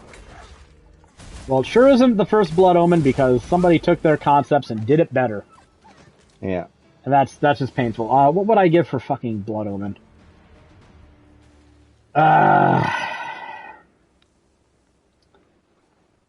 Because as much as I like it, it's not that great of a game. Like, it didn't spawn anything. It's an interesting footnote. It spawned a whole series. What are you talking about? Yeah, but I mean, that series is dead now. Yeah, but that doesn't mean it didn't happen. It didn't create a genre like Diablo did. And this isn't a Diablo game. So, You got plenty of chaff yourself there, buddy. What do you mean, shaft? Oh, chaff. Chaff. I don't even remember learning about blood until Civi. That Curse of Monkey Island game's the third one. Blood. Nobody looks at Turok with like starstruck eyes. Oddworld isn't that good. People love Turok. What are you talking about? No, Oddworld's not that good. Mastered that attack, we would be invincible. I mean, people apparently like that one, but Ultima Online's been an MMO for apparently 24 plus years, and I never even freaking really knew it. Really? Yeah. Why would I? Why wouldn't you? Because I mean, this little game called Warcraft came out. And EverQuest, but EverQuest, Final Fantasy 11, like those were the fucking MMOs back in the day. Dark Age of Camelot. Jared, correct me if I'm wrong, but there was a time when like the MMO market was basically Ultima Online versus EverQuest. We're talking late 90s here, before World of Warcraft, before Dark Age of Camelot, which massively overhyped and did not last that long. I remember at the Definitely time. was. A lot of people that played Diablo 2 were talking about how, fuck this game, we're moving to Dark Age of Camelot. And you know what? They were all back within 2 months. So, not much longevity in that one. But a lot of them did talk about EverQuest and Ultima Online forever. Yeah, EverQuest But 2. they still would come back. EverQuest must have been way more popular. EverQuest 2. I heard of that, but not Ultima Online. EverQuest 2 was the difference maker between these franchises. The fact that Ultima Online never got a good sequel really did violence to it. It had a couple sequels, apparently. Not any that took off. Yeah, not good, yeah. Everyone just went back to Ultima.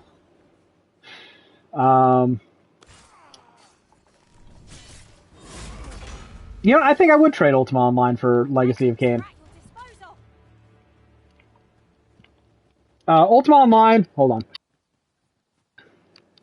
I had a burp, and, you know, since I'm not like a pig human, I don't sit here and exude bodily functions right into the microphone.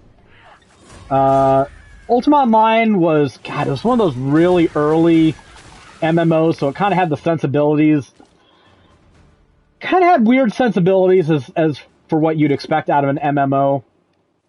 And a lot of the systems that ended up becoming prominent in it were very ad hoc. They were kind of built up and defined by the community.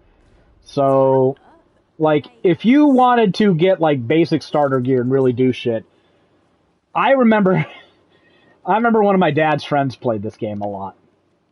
And I didn't play it very much, because I got bored of it, so I can't really rate it too highly, but I also had Diablo 2 at the time, and there was no competition. Let's be clear about that.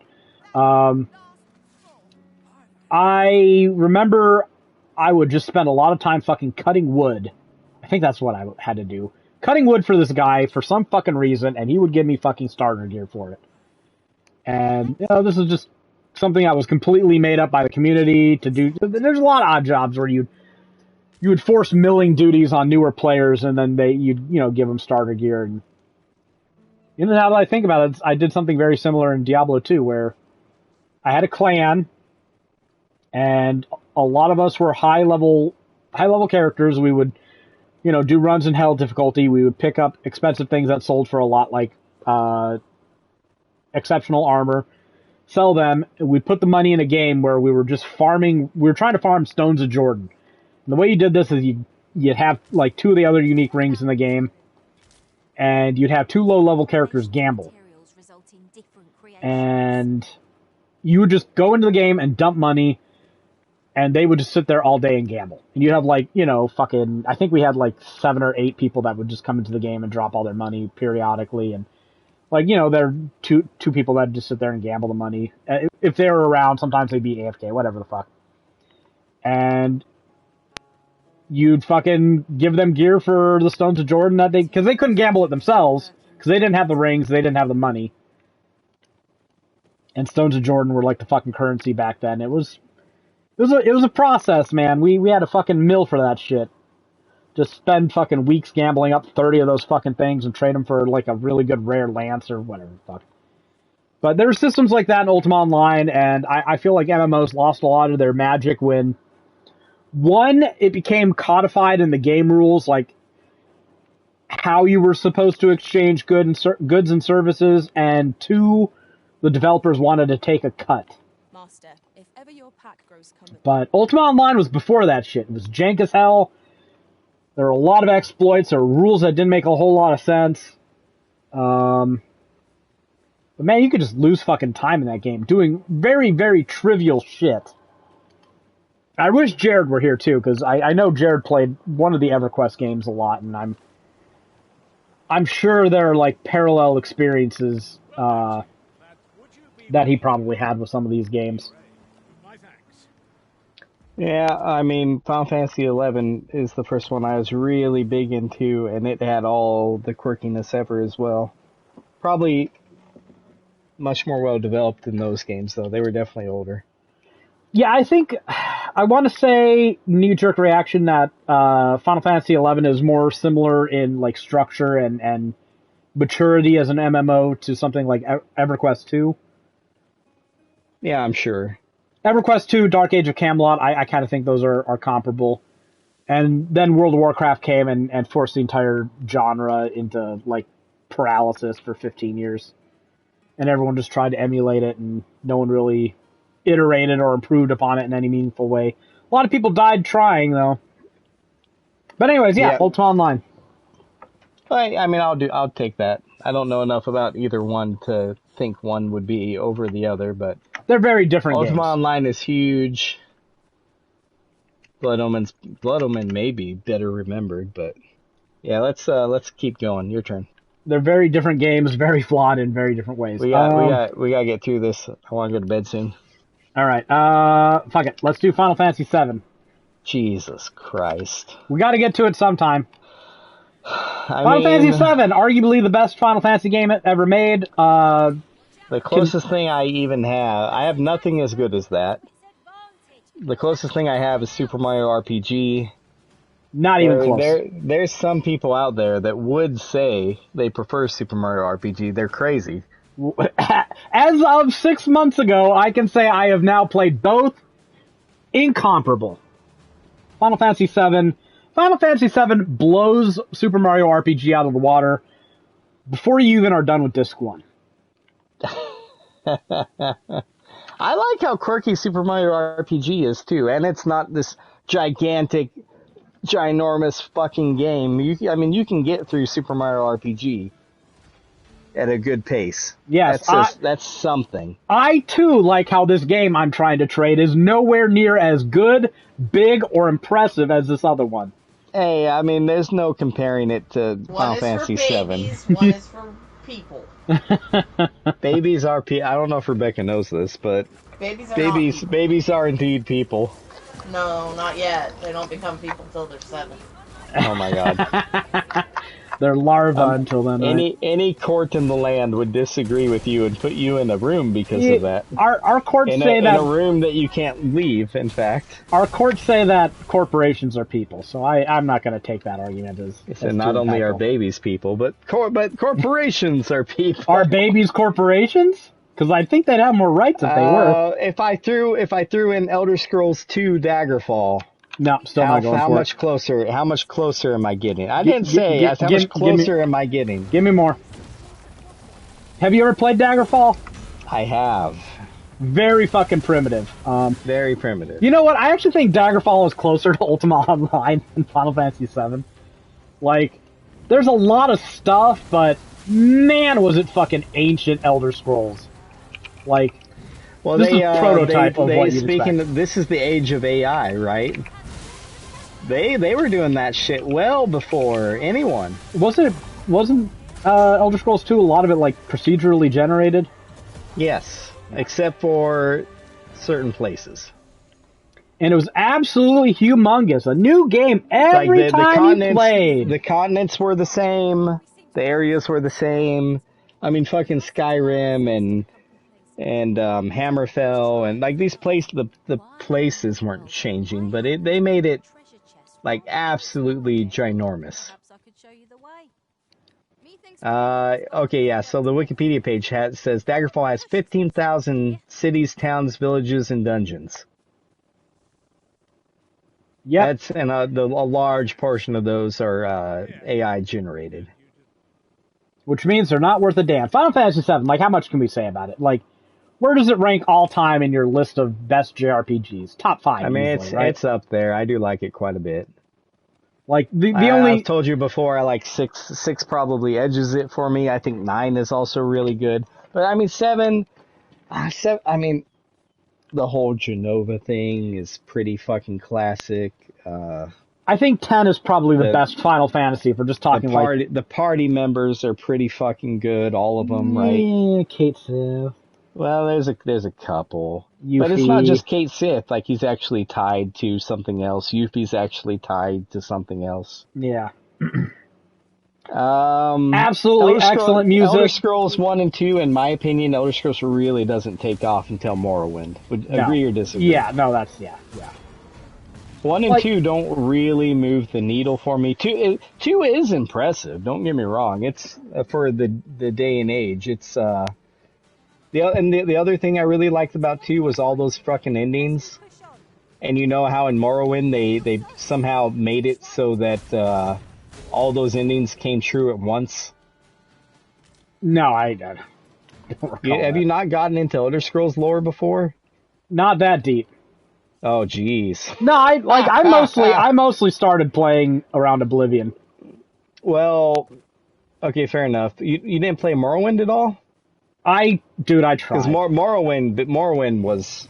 I got into Morrowind late, and by the time I got into it, those graphics were just so bad, and the gameplay was so, like...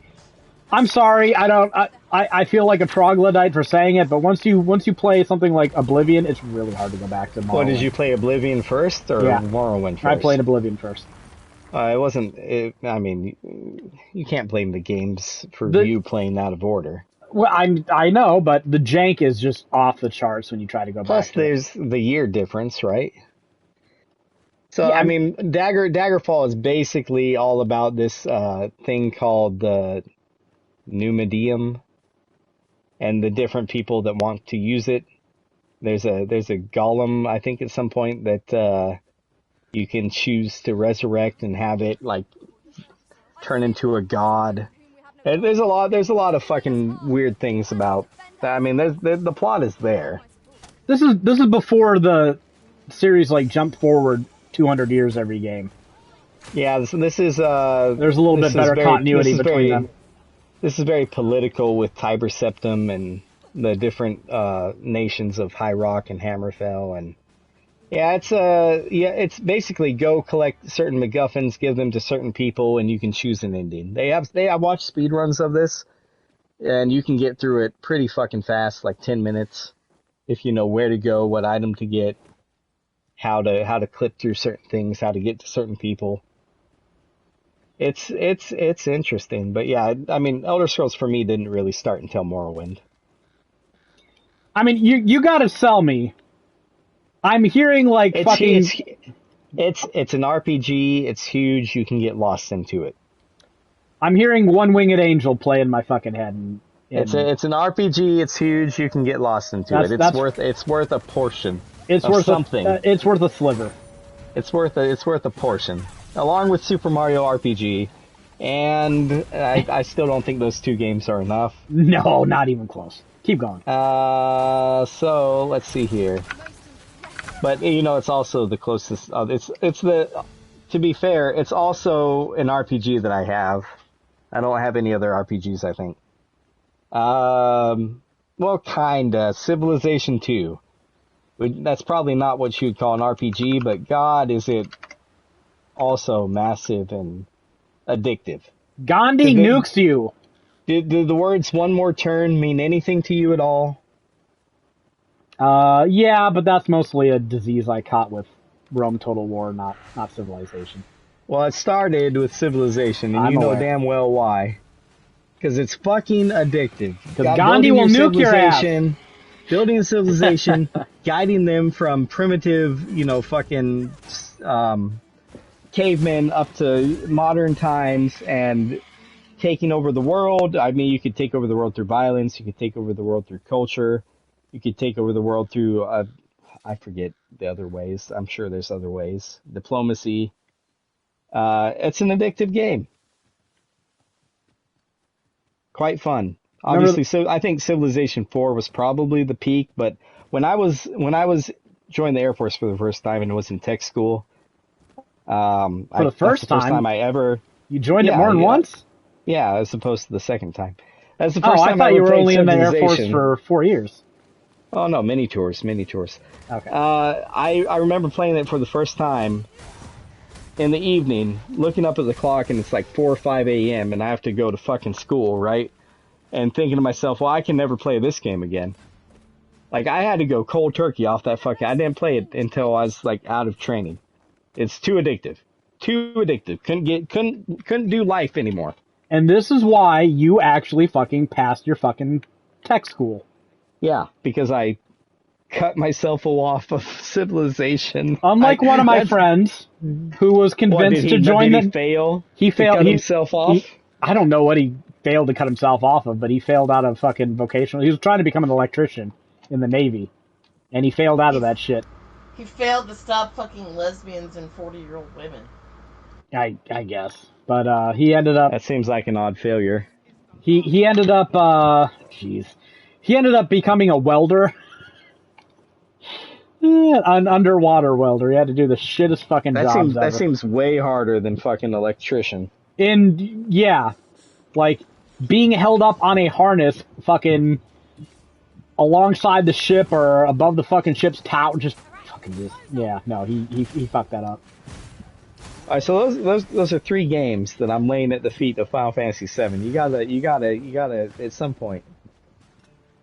I gotta hop off here. My headache is getting way too bad. I'm surprised you stayed as long as you did.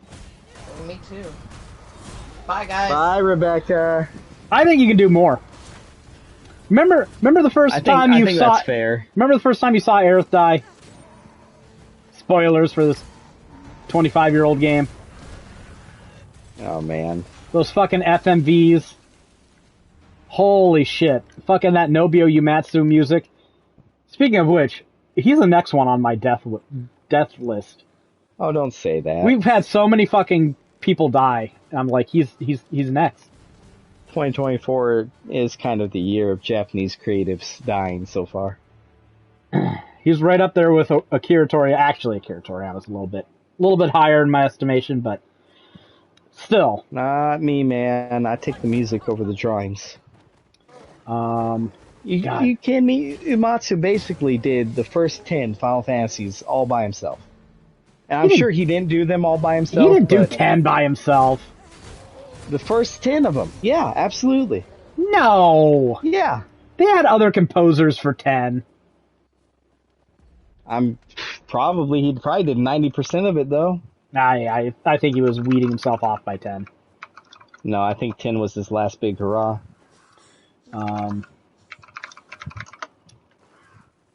Just the way you can combine materia, the fucking story of Cloud being a nutso. He had 2 people helping him. Okay. It was the first Final Fantasy game. He was not the sole composer. I mean, he had 2 people helping, but he's the main person. Final Fantasy X marks the first time Uematsu had any assistance in composing the score. Uematsu contributed 51 tracks. Hamazuzu, I probably butchered that, contributed 20 tracks. Nakano contributed 18 tracks. He still did the majority. All right. To Xanarkin was written by Uematsu. All I need to say. You know, I don't think... He did Yuna's theme as well. He did Descending. He did Hymn of the Faith. Who did Someday the Dream Will End? Oh, God. I'd have to find that. Can I just control F it, you think? Let's find out. Is the song called No Hopes, No Dreams? He did that. No. A Fleeting Dream. A Dream Ends Someday, Uematsu. Okay. A Dream Ends Someday. Is that what you're thinking of? It might be. Hold on. Him and Hamazu did it, apparently. A Dream That Will End Sometime. Let's see if this... I mean, you can't be surprised. This guy churns out memorable music like nothing. I mean, I know it's over the course of what? When was Final Fantasy X? 2000, roughly. I mean, that's a 13+ year career. Look, if anyone produced like 1/10 of Uematsu's output, they'd be pretty fucking prolific.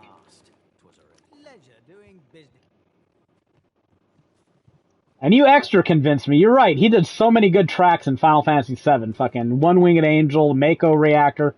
God, he was good. Fucking, You Can Hear the Cry of the Planet. Super Mario RPG has some good tracks. That forest music gets stuck in my head all the fucking comparable. time. That's because you have brain damage. He probably wrote it. You act like all he ever worked on was Final Fantasy. I know he worked on Lost Odyssey. Who did the Didn't you forest do- music and Super Mario RPG? Who did what? I don't know. That forest music, you know what it is, right? No. Do do do do do. Oh, I messed up. Do do do do do do do do do do do do do do do do. Nothing. No. Oh, it's so good. All I'm hearing is the sound of mediocrity, because that's the game it was in. Oh my god.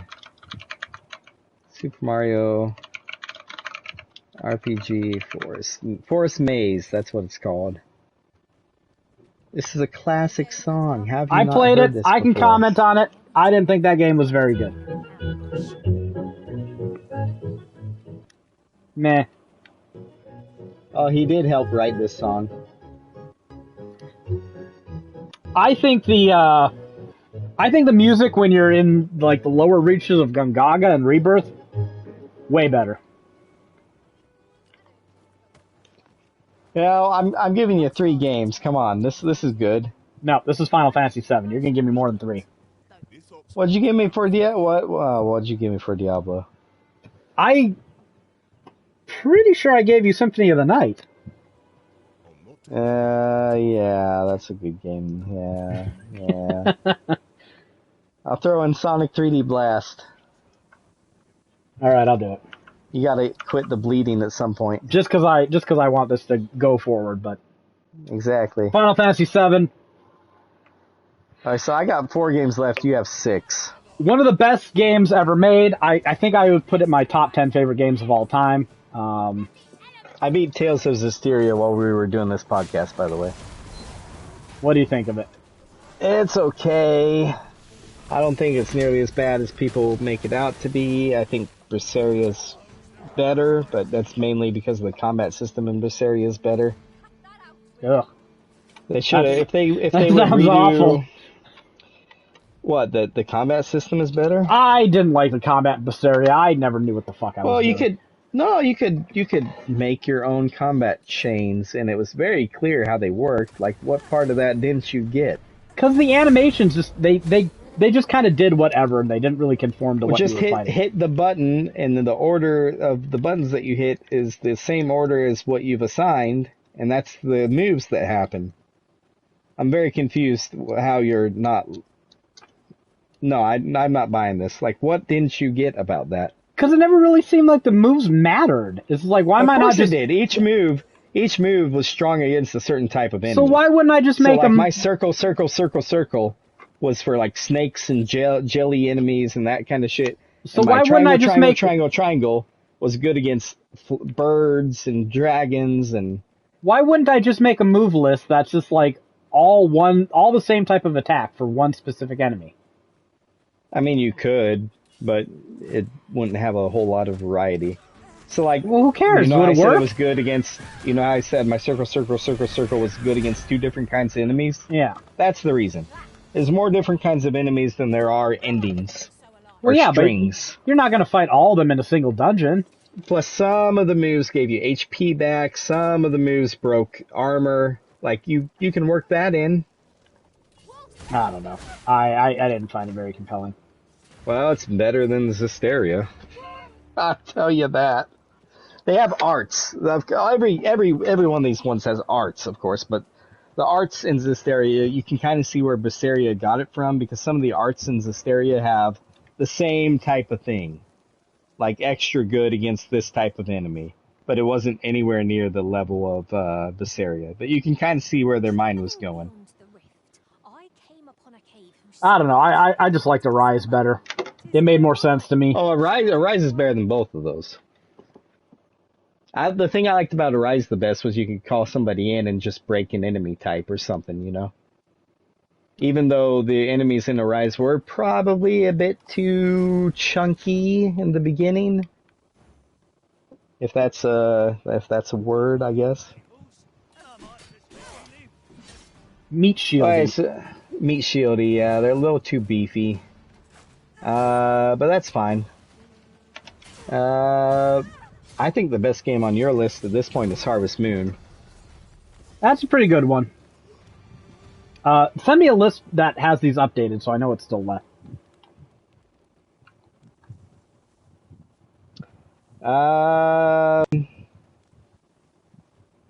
I don't think I can keep up with you anymore. I think I concede. You have Harvest Moon. Sending you a modified list would be too hard. You have Harvest Moon, you have Dungeon Keeper, you have Blood, you have Curse of Monkey Island, you have Turok, you have Oddworld. Curse of Monkey Island. It's adventure game. One. It's the least of the three, I think it's safe to say. Yeah, it started going off a cliff there, but it still was reviewed fairly well. If you go look at the Wikipedia reception page, people liked it. It's still a charming LucasArts adventure game, yeah. Yeah, the LucasArts style is still there in full force. It's getting more stylized by the time Curse of Monkey Island came. Yeah, not a big fan of the art. Guybrush starts to have, bigger, wavier hair, bigger, wavier clothes. The graphics are more better, cartoony. I guess. Cartoony, yeah. I really don't have an adventure game in my list. But like even if I got rid of like Nights into Dreams for Curse of Monkey Island, it'd be 5-3, right? Yeah. You have Harvest Moon. I like Harvest Moon quite a bit. I think it's as good as anything on my list that I have. This is before they got bad and lazy and stopped. Well, this is also the first Harvest Moon. It is very limited in what you can do in that first game. Plus, it's not. You have to pick stuff up one at a time and like take it to your delivery box, and then later on you get your horse. You take it to your horse. A lot of conveniences of later Story of Seasons and Harvest Moon games just aren't there. But it's still charming, and it's a game that I think it's the best one on your list. It's a game that like no one else was doing, right? This comfort slice of life type game. You had town events. You could go get married. Only thing you need to say to sell me on it is it was the eventual inspiration for Stardew Valley. It was, yeah. Specifically, when they stopped making these games, it encouraged Concerned Ape to make his own. Fuck it, I'll do it myself. And he did a fantastic job. I mean, if I gave Donkey Kong Country, if I gave Kirby Superstar for Harvest Moon, it would turn into 2-4, for example. I can't keep up. Dungeon Keeper, back when Bullfrog was a thing. Dungeon Keeper was one of those British developer. Killed by EA. This was back when Molyneux was not a complete hack. When he was still delighted in things that were bad. You could see, looking back on it, you could see that some of the shit was going to go awry. He was very interested in emergent behavior in video games, and that's something he never really shook. I'm not sure it's a bad thing to be engaged in that. It was a little more charming back before.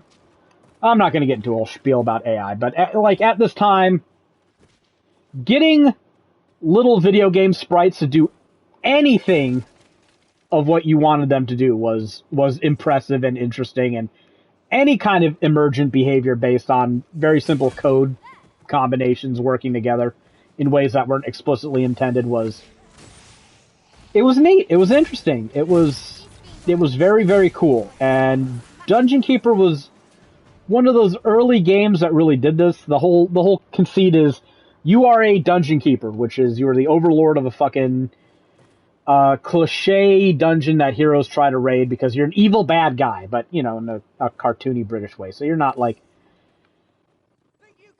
legitimately evil. You're evil in a way that's kind of played off for live. You're Tim Curry evil, I think. In space is a fair way to say it. And you've got to command a bunch of imps to go dig out tiles of dirt, and then you build various rooms, and you lure creatures, traps, and doors, and were doors in that one? Yeah, I think doors were in the first one. I think it might have been.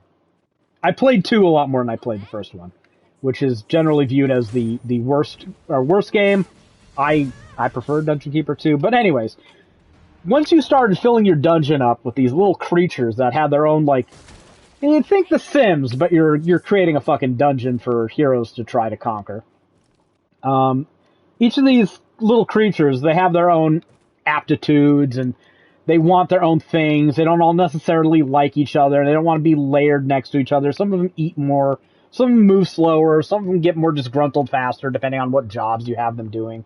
You could have them researching spells for you or crafting items, and there's a lot of moving parts in this game, and it was very fun to build your own little dungeons, and I should point out that one very of the tower defensey, very semi. Kinda, yeah. It wasn't until the second game where it's charming. One of the most powerful units in the game was the Avatar, and if you're wondering where that sounds familiar from, it's literally the fucking main character from the Ultima series that they co-opted and made like their uber hero. He was the uber hero unit, and there's a whole expansion dedicated to killing this guy, and a little bit of EA properties overlapping there, but you know, it is what it is.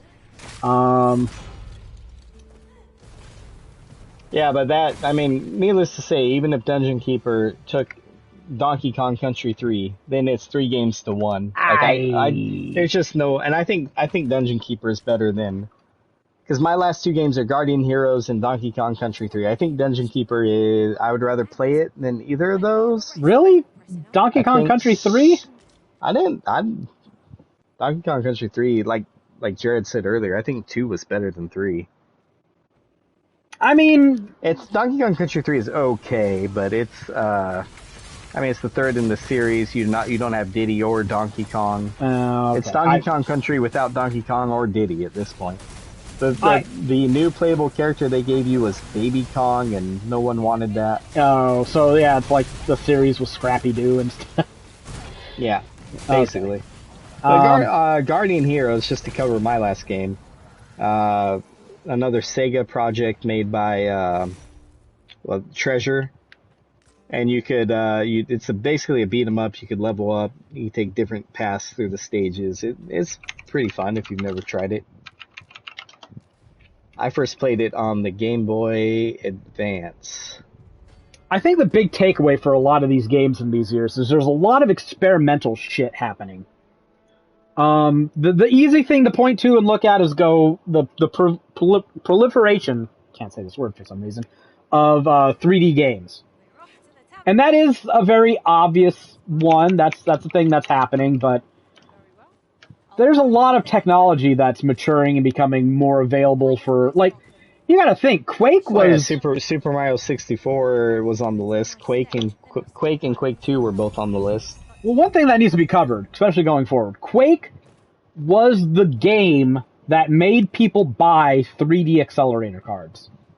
Like, this wasn't really that much of a thing previously. So,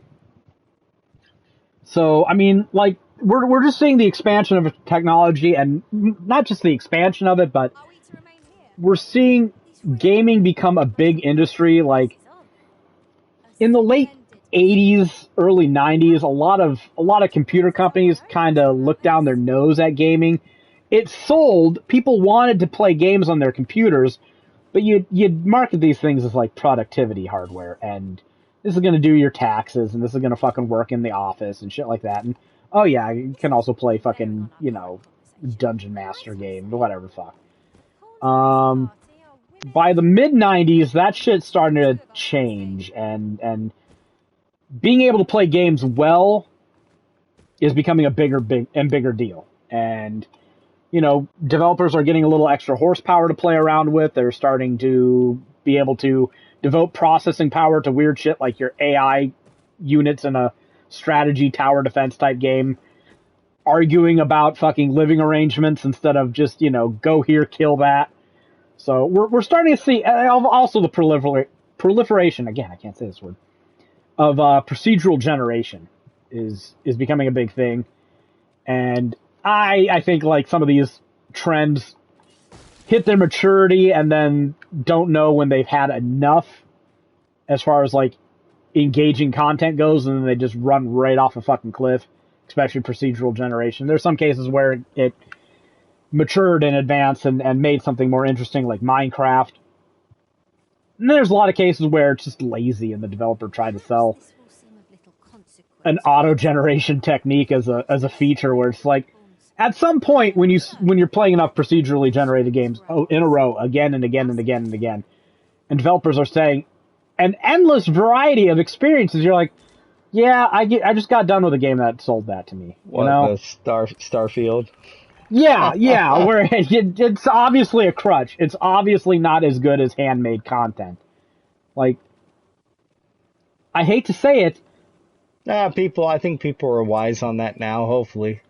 They are, but, you know, it's just one of those marketing things that needs to die. I remember back in the day, when you'd buy an RPG, they would tell you how many different enemies and how many different spells were in the game. Especially, like, especially the shit I used to play, like Baldur's Gate and Icewind Dale. They'd always want to tell you, there are this many spells in the game. Does more spells make a better game? Like, there's a lot of spells that are just variants of other spells. Is it really that big of a deal if this one gives me, like, a -4 to fucking enemy saves and the other one gives me a -2? Yeah, it's a different spell, but is it different enough to matter? No, not really. But we're seeing interesting things happening in the gaming space.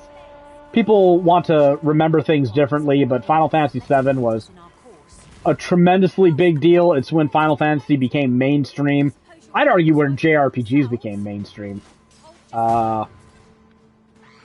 Like, it's also when Square Enix started to get a little too fucking high on themselves, and that whole episode ultimately culminated with Spirits Within, and they lost a shit ton of money trying to be fucking their own version of Hollywood, and we're getting into interesting times. We glazed over some of the early industry innovations, like Nintendo being shitheads with their quality control, and you know, just a lot of little things. Only letting companies publish 5 games a year. Which is how we got companies like Ultra. Yeah, where they'd make shell companies and publish other. Yeah. And, you know, Nintendo's little war on rental stores and how they tried to, you know, fucking sue Game Genie, and a lot of litigious shit Nintendo did at the time, but that wasn't as interesting as just seeing the genres. Well, it started off with them being sued more often than not. Yeah, so. Like the whole Donkey Kong thing, they won that one.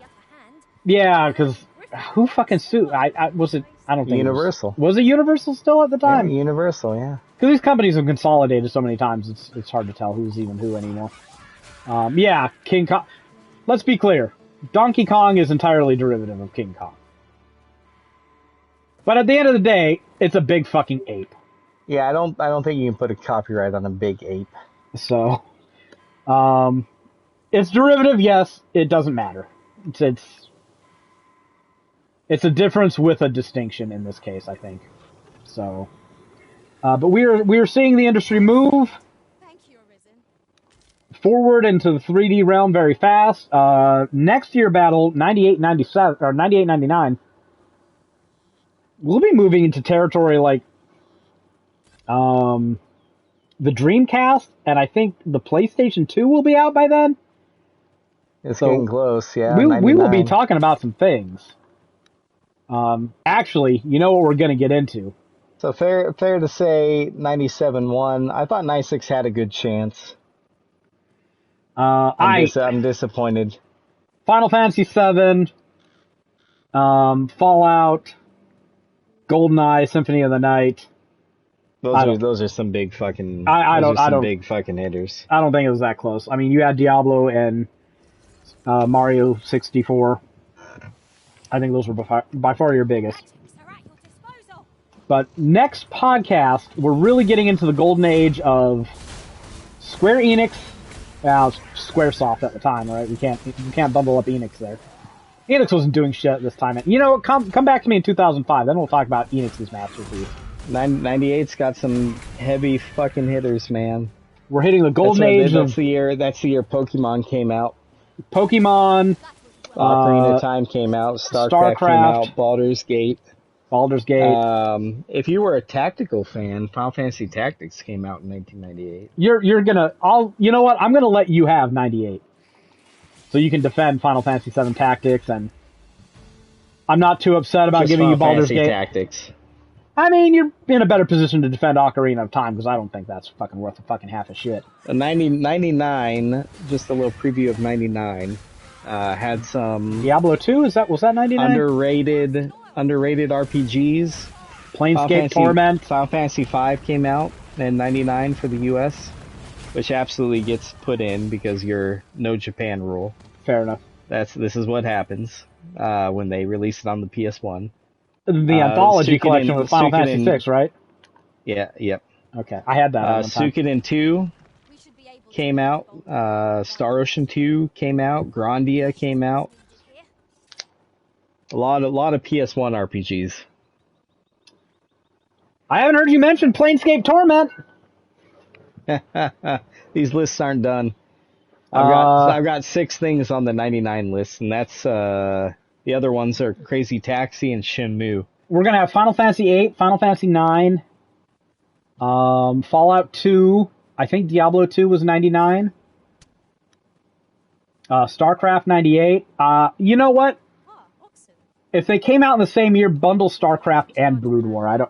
I know they were released separately, but I don't think Brood War was actually standalone, was it? I think you had to have StarCraft. Yeah, I think you did too. So, I would say, especially when they're the same year, bundle them up. That's something to look forward to. I'll let you know how it goes. All right. And oh man, that went on forever, but it's 97, 96. Yeah, this is time for bed. This is when they had some of the games. This is when I played, like, most of the things on the list. Alright, sounds good. I'm gonna go bug Rebecca, even though she's probably trying to sleep. Alright, and anyone who ends up listening to this in the future, tell us which year you think is better. That's something that people say after these kind of debates, yeah. Put it in the comments below. Put it in the comments below. Remember to hit that subscribe button. All right. Whenever Greg gets the list, tell us what year you think is best. Those years are like 96 has a bunch of good stuff. 98 is going to be the one to beat. 98 has a bunch of good stuff. I put Resident Evil 2 on here yet, but I got a lot to look into. Like, there's all kinds of shit that came out around that, like Parasite Eve and fucking. Well, I haven't even put in Final Fantasy 8 or 9, and I know those are in there. Yeah. These are going to get long. Anyways, speaking of getting long, that'll do it for this episode of the 3G Podcast. Until next time, see y'all later. Bye-bye.